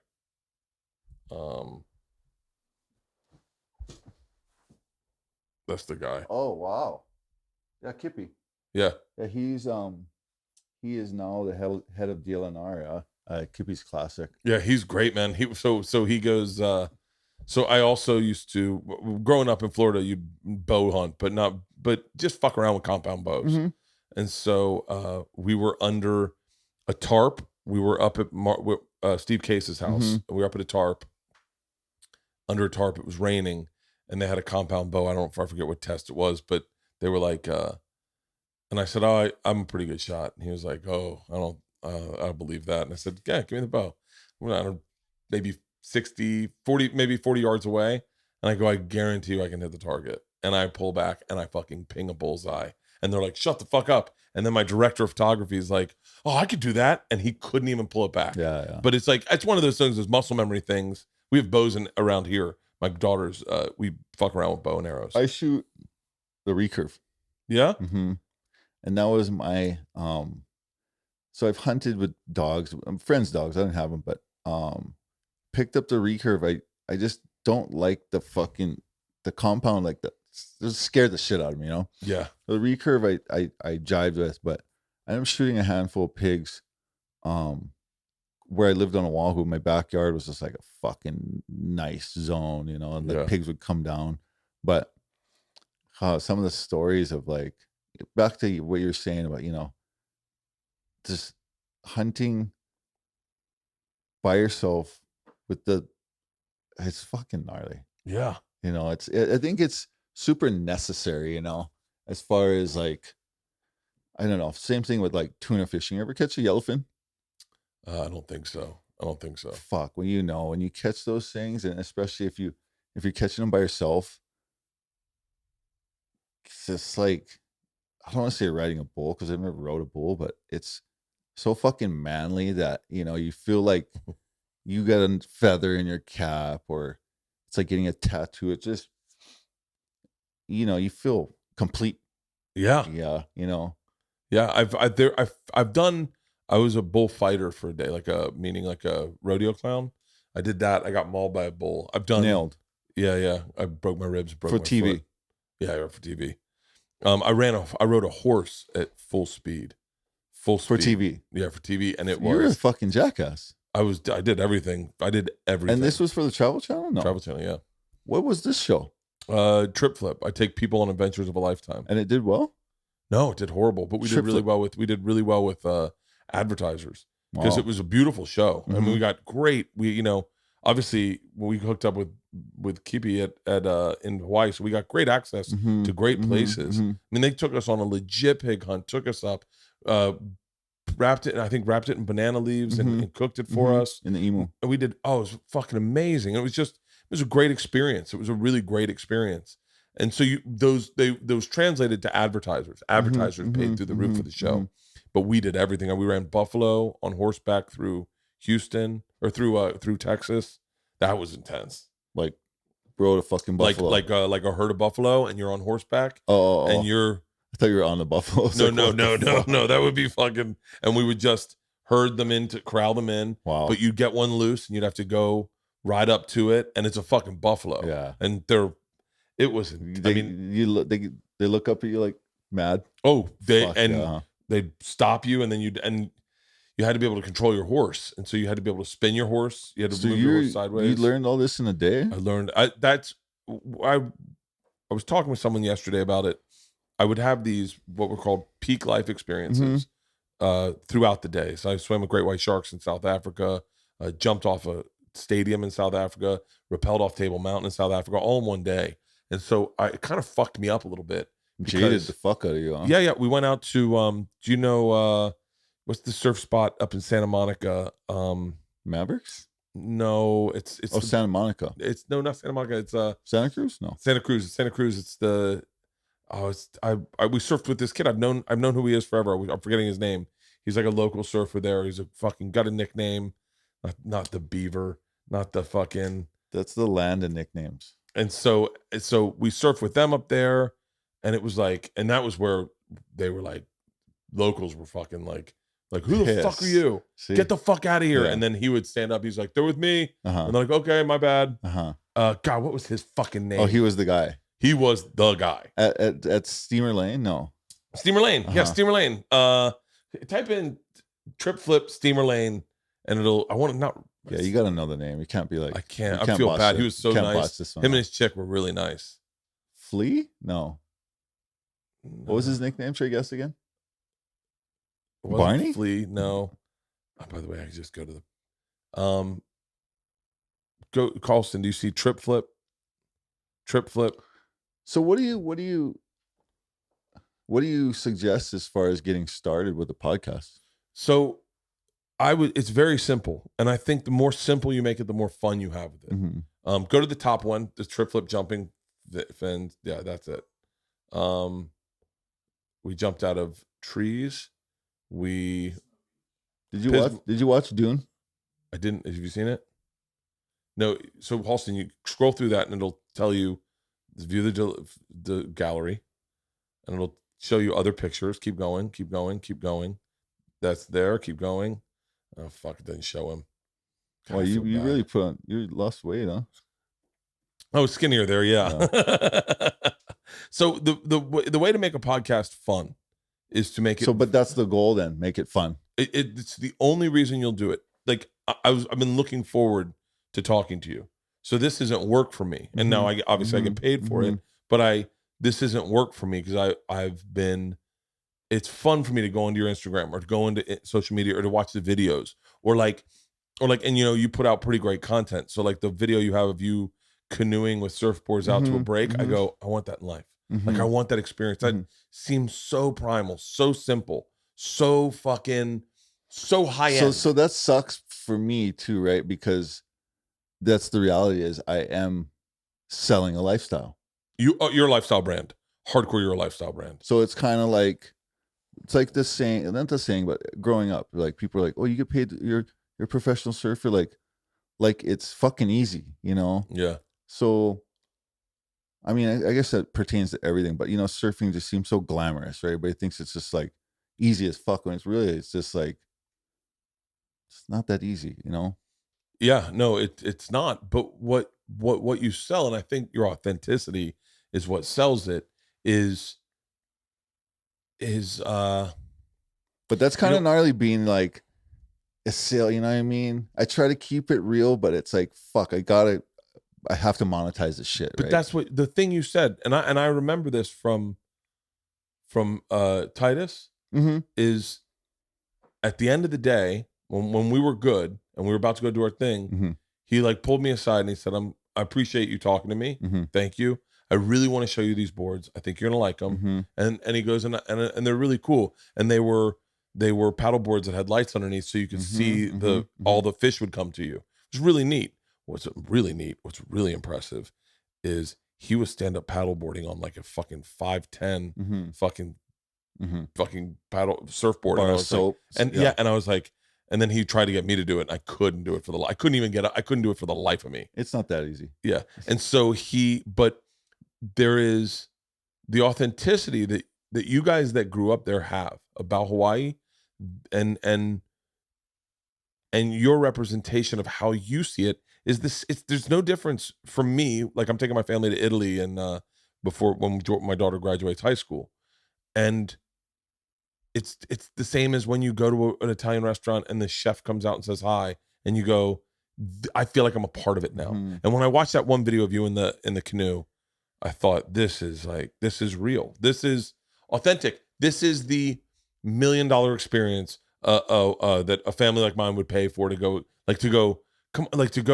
and get in a canoe. No, see, that's so fucked because that's what they're paying is $1 million.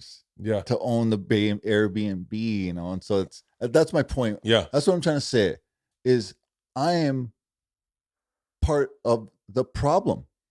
It's tough not to be a part of the problem. But I mean, advertising to these people that I don't want to say I don't like them, but I'm just saying. Yeah, no, I don't like a lot of people, but like the million, that fucking video, they're like, ooh, yeah, I can have that.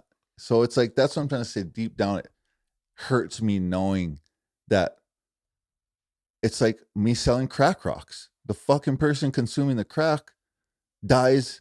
And I die inside, you know, knowing I'm selling crack to this person. Well, then the only alternative is you just keep the crack to yourself. Fuck, I know, but then I don't put no food on the table, like, Vissla, my sponsors and shit. Yeah. It's like I gotta, so again, fuck, what do I do, right? Diversify is all I can do. I think one of the things you can do, and I really genuinely believe this, is start a podcast. Do it. Make it be whatever you want it to be. Do it by yourself. Do it with your close friends. Do it with your family.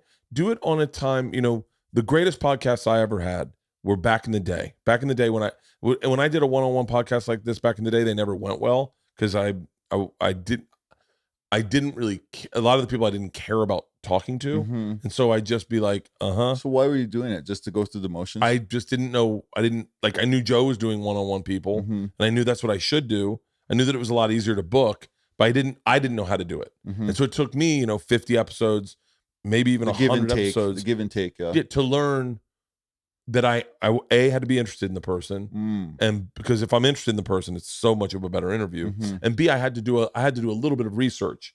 I would just go in and go, I don't do any research because I was being lazy about it. But the good ones, and this is the ones that I think would pop for me if you were to start a podcast, would be, I would bring in my comics that maybe not everyone knew, but were my close friends. Right. And we get together and have a few drinks or smoke a joint, and we would just make each other laugh or talk about what was important to us on tape. And we got an H6 Zoom recorder, Which is what? Video. It's are you familiar with what that is? It's a portable audio recorder, and it records very high end. And then we got 4 mics, 4 mic cords, and you just squid it out, and we would do it. And then as podcasting got bigger for me, I was like, well, I need to include the video content because it helps grow the podcast.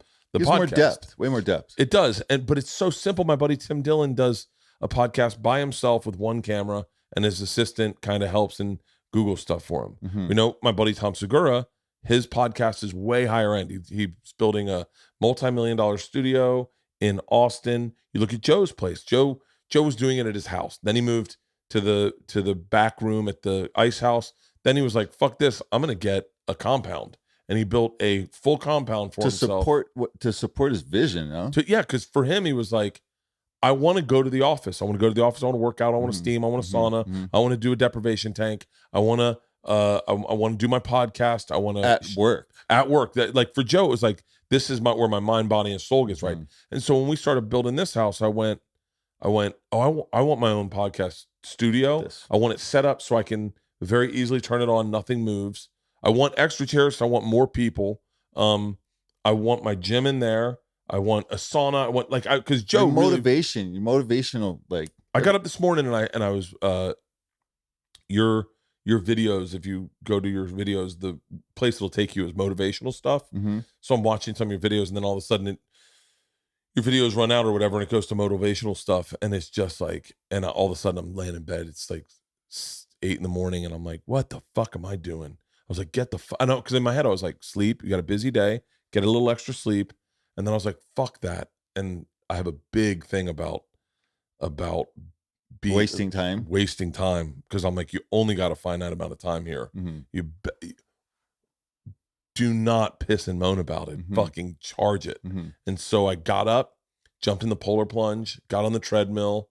How long you do a plunge? For 3 minutes. Yeah. I'll take you out back and show it to you. It's pretty awesome. The polar one's the coldest shit. Yeah. That's the one that thinks water is circulating through it. Yeah. It's ice cold. It's fucking great. And so got on the treadmill, and then I was like, I feel fucking great. And then I went to the DMV, and I was like, in and out. And then I just came back, and I was like, oh, I'm gonna go back on your Instagram and go through your Instagram again. Fucking legend. It's nice when you, because I mean, inspiration it's all we got. Dude, you're an inspiring guy. And you know what really inspires me about you is that you've said this out loud a number of times. You go, I'm 42 and I'm more hungry than I've ever been. And I go, man, I'm turning 49 tomorrow, and I'm, dude, hungrier than ever. Put me at a table with the youngest motherfuckers, and I'll eat them. I fucking love that. And I remember thinking, I won't get good until I'm 40, and then I'm on a fucking sprint to make as much money as possible. Once I get good, I better not be able to go to sleep. When you hit 40, you could feel it was like this way more I became traction. I became a man. I knew what I was saying. I started being more confident in my words on stage.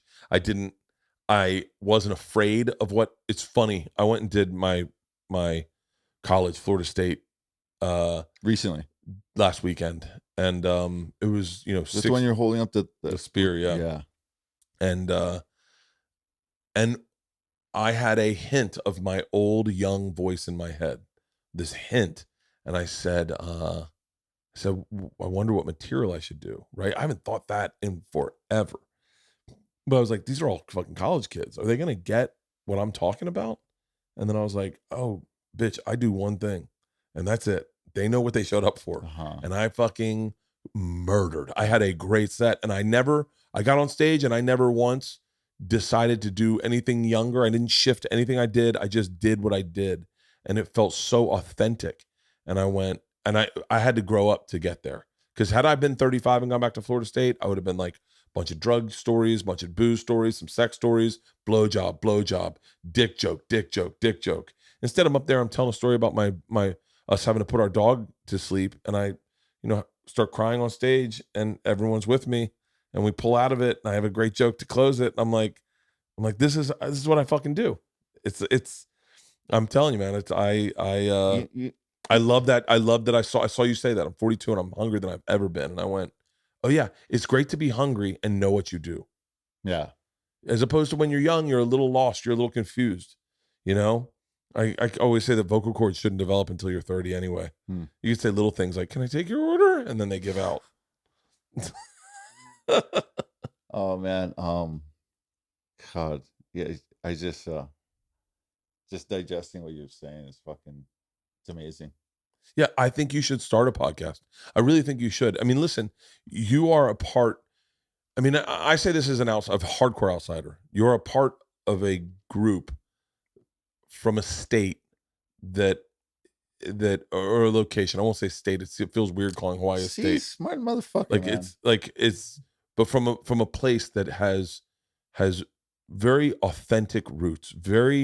You guys got a certain DNA code at a young age that not a lot of people get. And you guys surf, big waves, hunt, all the shit you guys do. That's the type of man that people automatically look up to. And so I would love to hear a podcast with you and the people you choose to talk to and just have it. It doesn't need to be anything. It can be just talking about bullshit. Because what do you post it up on? Where do we go with this? We put it on Libsyn.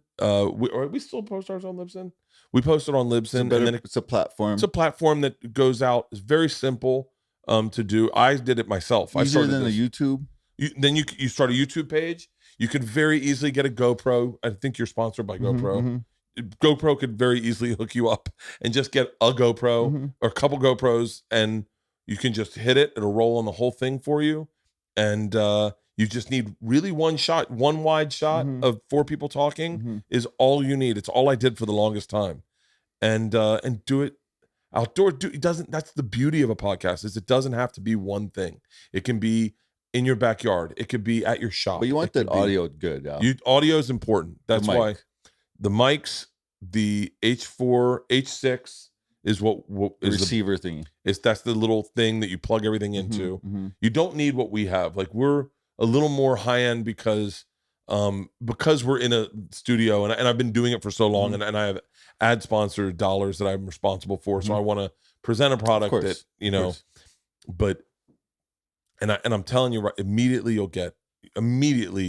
all your already sponsors are going to love it because your outreach is already, it's going to do great for your shop.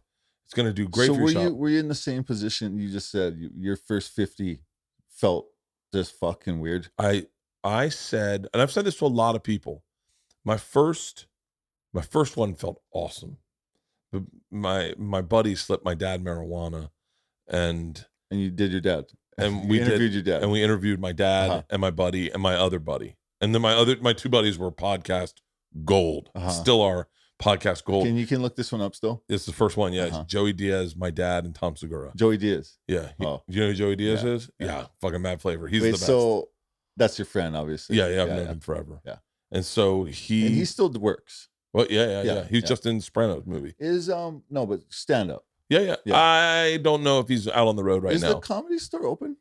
Yeah. It is. It's not what it was like, 17 months ago. 17 months ago, it was like you got on a lineup. I remember being on a lineup. It was Norm Macdonald, David Spade, Bill Burr, Jim Jeffries, Joe Rogan, Whitney Cummings. It was like a $2 million lineup. Like you just, it costs $20 to go in there. Yeah, it's $20. Something like that, right? No, I can get you in for free. I just give him a call. I was telling Miles, to my friend Teva, and Teva took me there, and I'm not a comedy fan, stand up, blah blah blah. Went there, Joe Rogan. I think the Whitney girl maybe. Whitney Cummings, yeah. Fuck, they were so fucking funny. I would Yeah. definitely go back, you know. Oh, yeah. But until up, you know, I don't know. I think we just got so lucky. Like, you know, they were just so good. You know, Those shows were pretty fucking phenomenal. I think that was like 2 years ago, 2-ish. Yeah. Yeah. And Joe's friends with a lot of guys, a lot of surfer / hunter guys. Mhm. I know he's a gnarly fucking hunter, huh? Yeah. His bow. He goes down to Hawaii and hunts a lot, I think. He's friends with who's the Shane Dorian? Mm-hmm. Shane Dorian's Mm-hmm. pretty fucking legit. What about the other guy, Cameron Hayes? Cameron Haynes. What do you meet that guy at? No, I've never met him, but we've texted back and forth.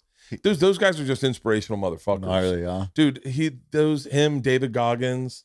I hear David Goggins. Yeah, but Goggins, like, whatever. I mean, what were we gonna say? I hear his sayings in my head Mm. that I go, I mean, did you see he has this edema on his leg? What is that? And he put his hand in it, and then he's like, I'm just a hard motherfucker. And then I'm like, I couldn't do that. I'd be having panic attacks the whole time. Yeah, I was just gonna say I like the Cameron and Joe and because they're fucking, you know, catching mooses there. Yeah. And it's like, again, the whole thing, not again, but them using a bow and arrow is like, compared to the, you know, those big guns, it's like, fuck, it's so gnarly, you know. I mean, not just, it's been probably now 10 years. But I mean, he just recently got into it as an adult. It wasn't something he grew up with. Yeah. Oh, and he is so fucking passionate. trippy, yeah. He is so, I mean, he was the reason we started getting the recurve bows here for the girls because it was like, you do it, you have fun, and you're like, I fucking enjoy this.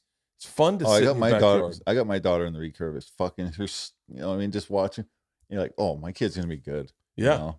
And again, good in the sense of survival good, not good bow hunting. I think we need to get Joe into surfing.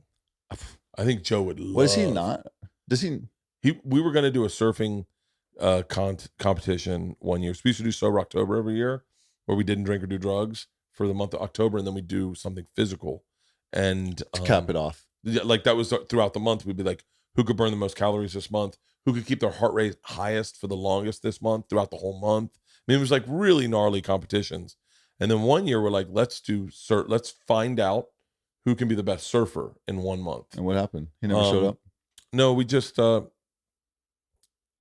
we pivoted and we did something else. I forget what it was.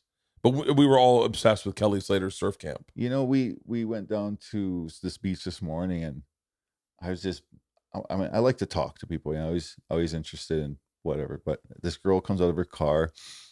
Turns out she's using her boyfriend's car to go surfing. And this is fucking before the sun's up, you know. And she just said how psyched she was on surfing. And it's like, you just wonder, you know, like a Joe, like what the fuck, you know, maybe that's the thing, is he knows he'll go too far down the rabbit hole. Yeah? Joe has always said he has to be careful what his hobbies are because he gets obsessed. He goes hard, yeah. And if he got into surfing, I think he would. He loved skiing. He loved could snowboard, like go bad, and and I only mean that because, fuck, you know, surfing. You go underwater. I mean, I don't know what other thing you do to where it involves possibly, like, you know, getting stuck to the bottom and not coming up. Yeah. So, and again, not that the guy's not the most savage motherfucker around, but again, that would, you know, the repercussions are so unseen that it's like, I can. That's the only reason I would think why he's not surfing. It's surfing something that unless you've done it, and I did some stuff out here once, and the Pacific is very different than the Atlantic, and the power of a wave holding you down is very real. Yeah, it's vicious. And I remember it was the first time I ever got genuinely scared, because I grew up around the ocean, very comfortable getting thrown around the water, never had a panic attack, and I got held down out here, just out in Santa Monica, just got held down and was like, sketchy, right? And we were boogie boarding, and I was like, this is different. I've never experienced this. Yeah. And then I was like, oh fuck. I remember getting out of the water being like, I think I'm good, guys. I was like 35. There's fucking, there's a place that spot I was telling you about that I used to bodyboard on Kauai. I was there once with my wife, and the ocean was huge, like big, but we were way up in the river. Like the ocean, there's a river, and the river mouth that goes to the ocean. The wave came up, grabbed her, spun her around, took her underwater, and I kind of like looked away, like didn't think any of it. And my friend saw, luckily, she was just happy somebody was at least watching her. She was so fucking mad at me. And I know, to us, it's so normal to be, I don't want to say comfortable in the water like that, but I just assumed that she was going to be all right. She was so fucking mad. Still today, probably, but just, it would be like getting ragdolled by this big UFC fighters and kind of like thinking that they're going to be weak or some shit, like, oh, he's not strong. And then they just fucking pound you, and you're like, just saying, as far as the power goes, how unassuming it is, how strong the ocean actually is. Oh yeah, I've seen it get gnarly, but I mean, I've seen it get gnarly. I've seen it get gnarly on in a second. We went diving with whale sharks in Japan, and when we got out there, it was a little rough. We went under for like 40 minutes, an hour, and then when we came back up, it was insane. And we were like, I don't know how we're getting back in this boat. Everyone's throwing up, and you're like, oh, this is like, all of a sudden I'm like, I don't know how I'm getting back in this boat. Mm-hmm. Like, that's a fucking real with problem. The tanks on and shit. Yeah. Mm-hmm. And you're just like, oh, this could be a fucking legit, like, rip my tendons out of my triceps trying to get on this boat. What did I just watch recently? It had to do with underwater cave diving. Whoa. Was that you guys? No, it wasn't me.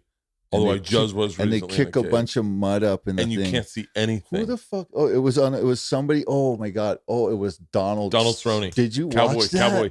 Dude. Holy shit. Did you watch? Of course you did. I listened to him tell that story on Joe's where he was just like talking about cave diving, and I'm sitting on the corner and he's just. And he's a good storyteller, yeah. Yeah. And he was like, and you're just like, on the edge of your seat, and he's like, fucking mud. He's like, I'm not going out like this. And you know what he said? Yeah, I forget what he said, but he's like, I remember that coup de grace. He's like, and he said, sorry, so I guess we're not diving together again. Yeah. I remember that was like the ending. He's like, fuck, we ain't diving together. But that story scared the fuck out of me. Yeah. So tell me about your shop. Your shop is on Kauai. So we moved, my daughter, my wife, we moved to Oahu for 5 years because it's easier to make a living over there surfing. Yeah. Not to mention Kauai, there's no fucking bookstores, there's no movie theaters, all that shit. So there's really nothing for my family to do, right? So we move over there. Everything's going good. My wife gets a job with Hawaiian Airlines. She's a stewardess. That was good. Turns out, come to find out, being an airline, a flight attendant, so much fucking gnarlier than we know. Really? We just get on the plane and get drunk. Yeah. And the behind the scenes of their life, it's fucked. Fast forward, COVID hits. You cannot fly to Kauai. It's closed.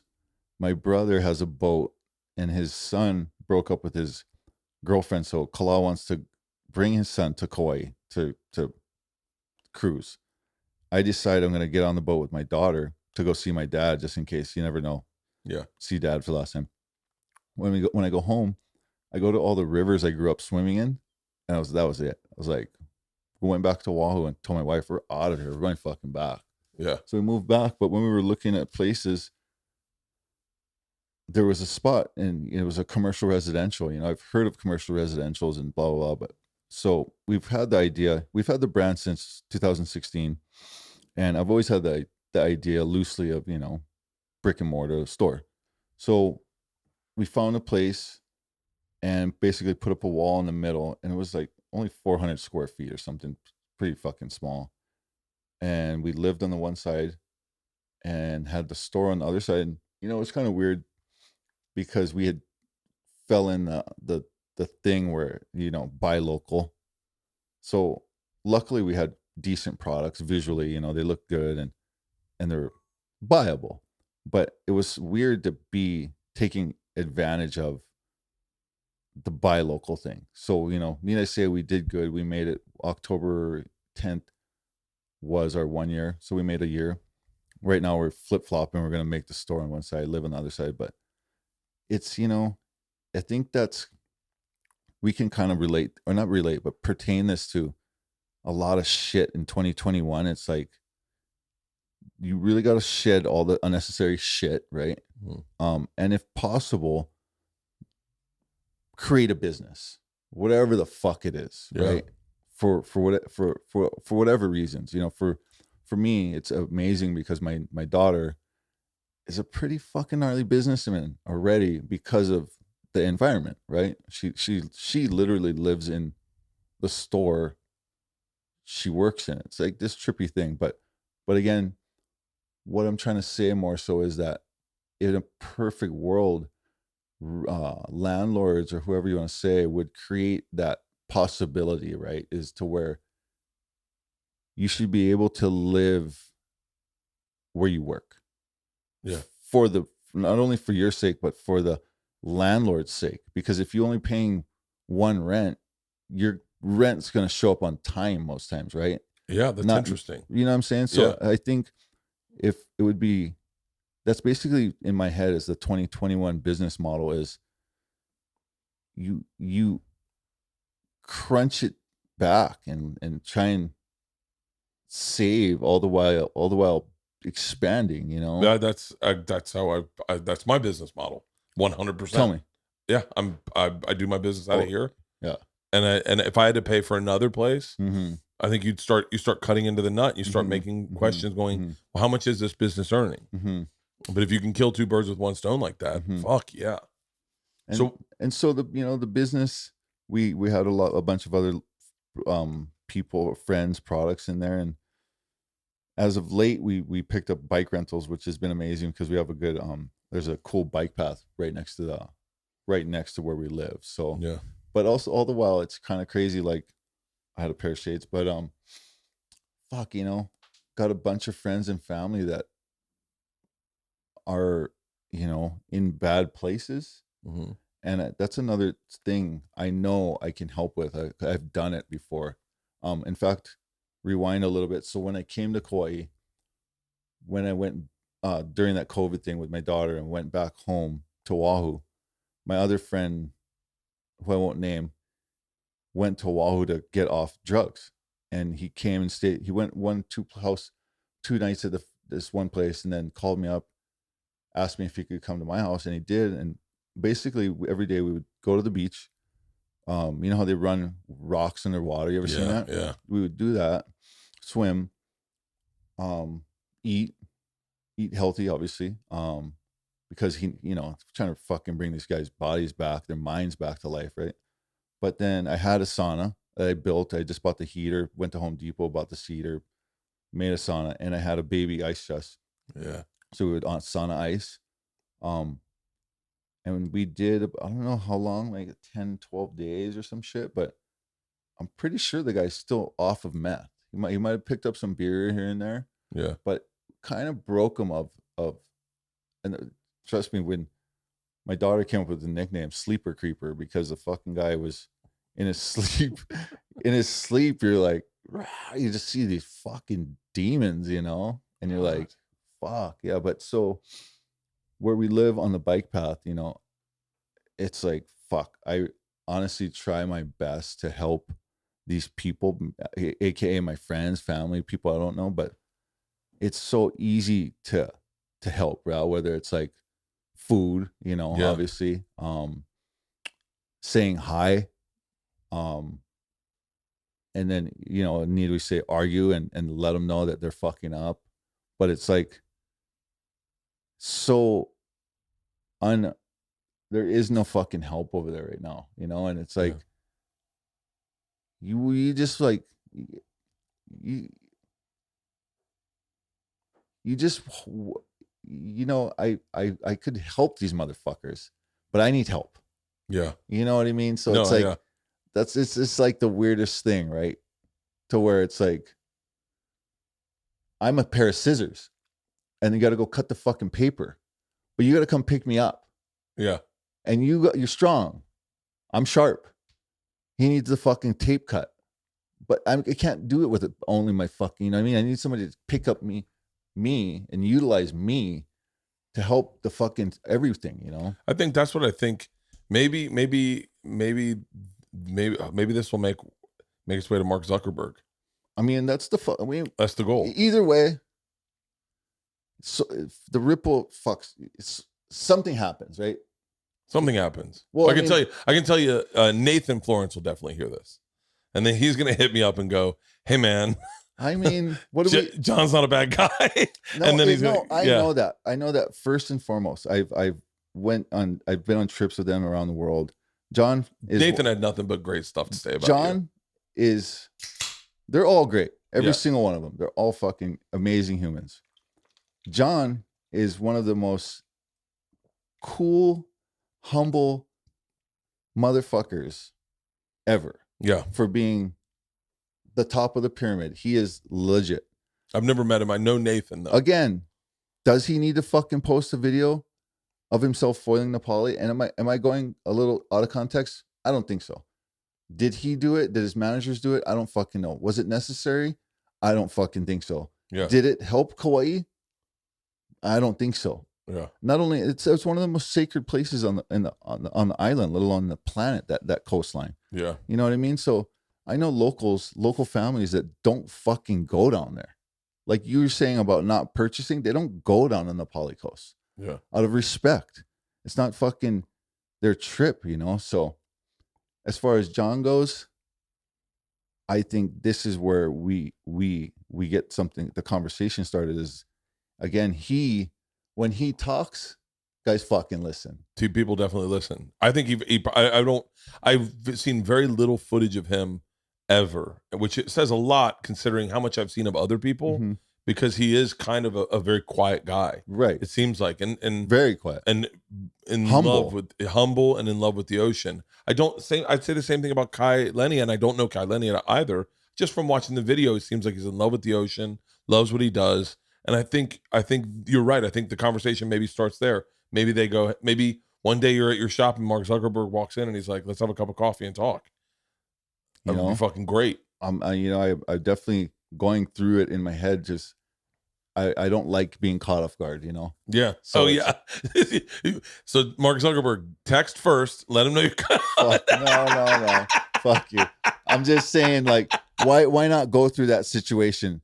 Not be like, oh, fuck this guy, and then he shows up. Yeah. Fuck that. I'm planning on him showing up mentally, you know? Yeah. Like you said, I showed up early, barely today, but No, you were perfect. You were fine. but I'm not a guy that I'm fuck being late.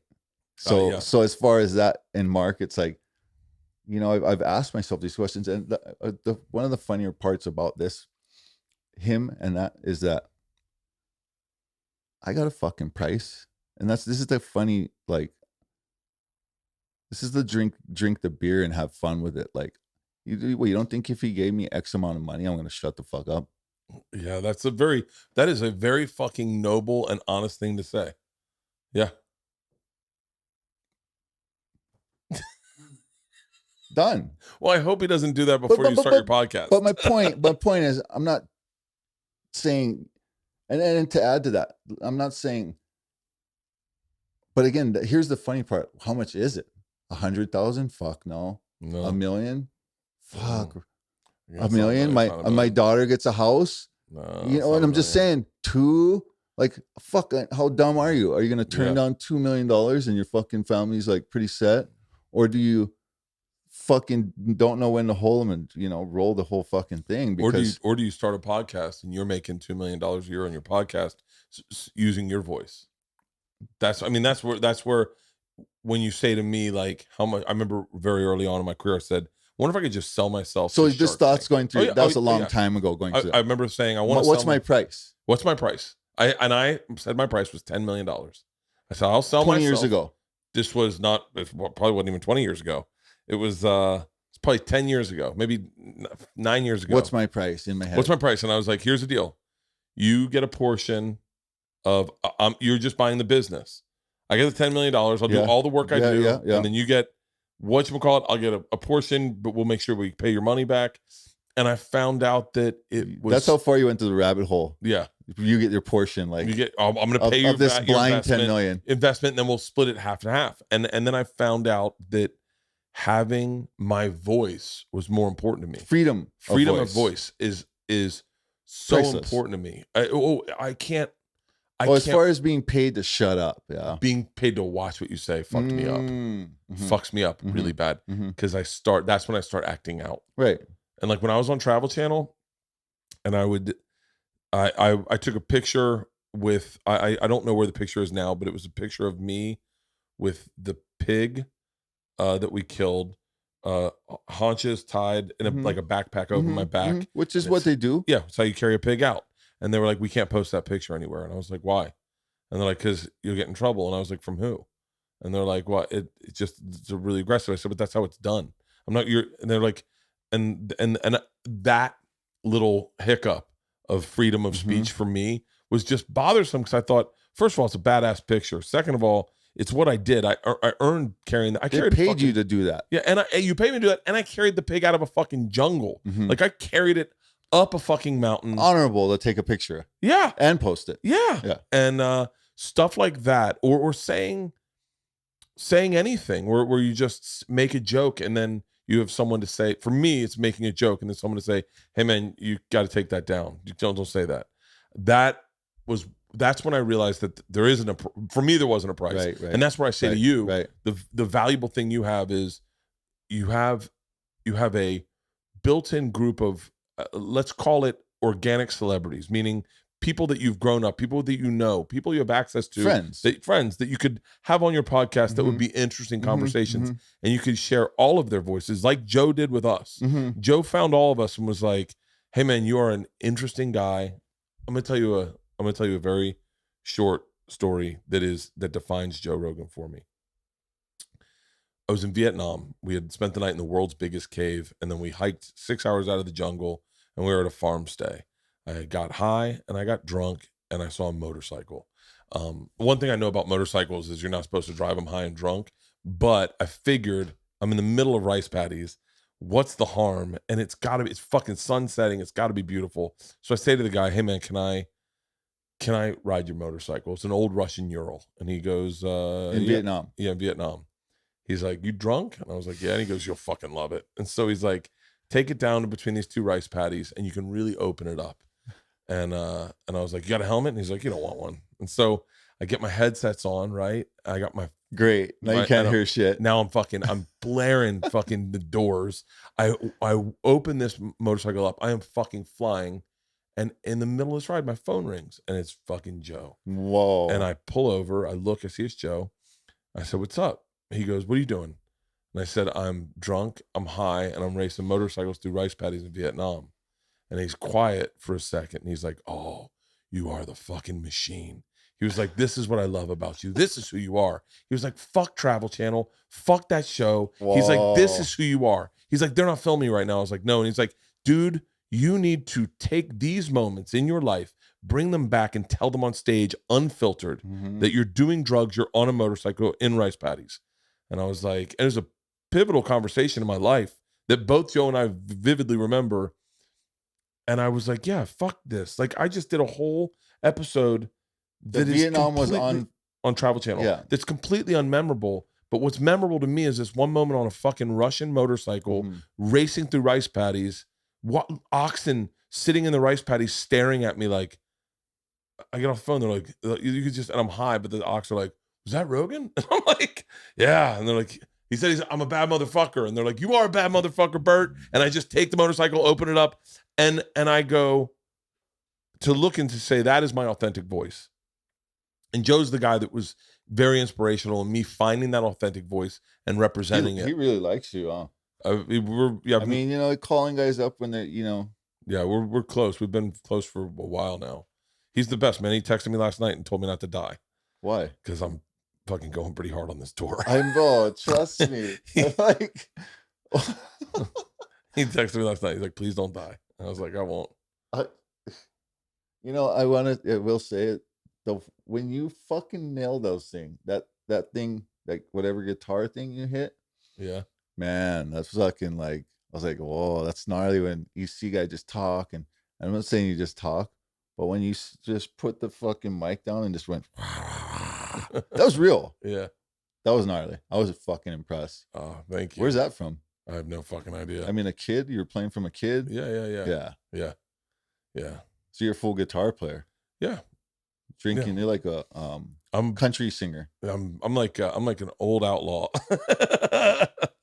So you write music and stuff? No. I used to be in a band and then wow, you were the guy. Yeah, no, singing too? Yeah, but I sucked. I'm a much better comic than I am anything else. I'm a better I comic. bet you're a really good singer, but I'm a better comic and I'm a better dad. Like those husband, dad, comic. Out of all the things I wanted to be in life, single dude, guy that got pussy, guy that was like a fucking cool guy, lead singer in a band, athlete, Dad. all those things. Dad, husband, comic. Because I don't stop thinking about comedy. I don't stop thinking about my kids. And for whatever fucking reason, I'm absolutely in love with my wife. Like, what about alcohol? That's one of them too. It's so funny. I woke up this morning thinking, I think I might quit drinking for my 49th birthday.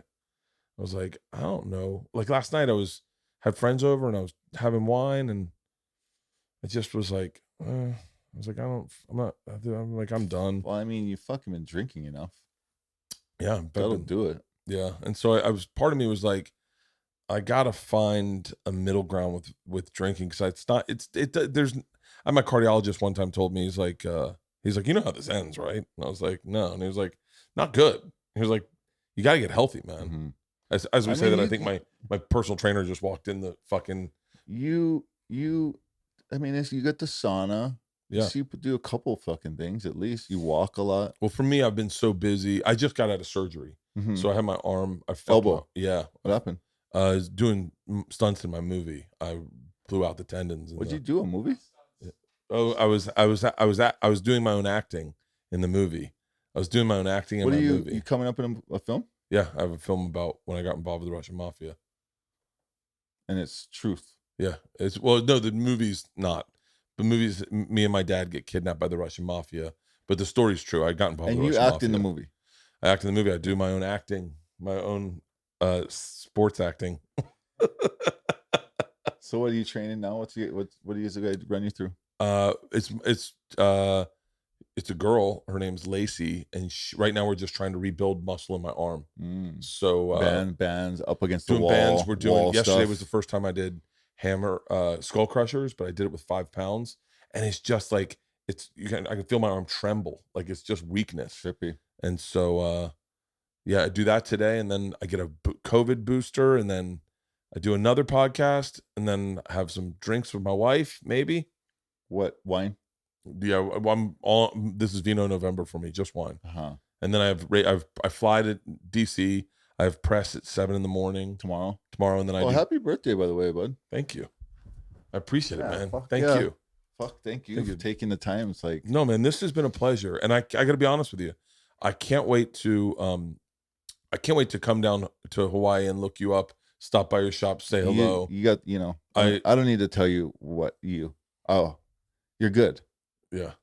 We're fucking just had some friends come through recently, new friends, but it's kind of back to what I was saying about me not having a hard time not telling people where to go. Yeah. It's just like, fuck, I've been to other places in the world. I've been uncomfortable, and scared. And so it's like, and also I've wanted to go and check out the fucking, what there is to see. So it's like, all we can do is try and make sure that people do it respectfully, right? I think let me tell you something. If I've learned one thing about Hawaii, and I think it's mainly from the men that have come from Hawaii, is if you treat people with respect, they will treat you with respect. You get it. Yeah.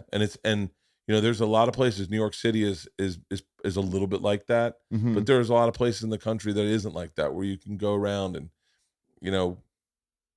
Hawaii is a place where, and I'm really glad out of all of this, the whole thing was, I think you had mentioned Titus in an interview, and I was always trying to remember who he was, and I couldn't remember who he was, and I couldn't find him.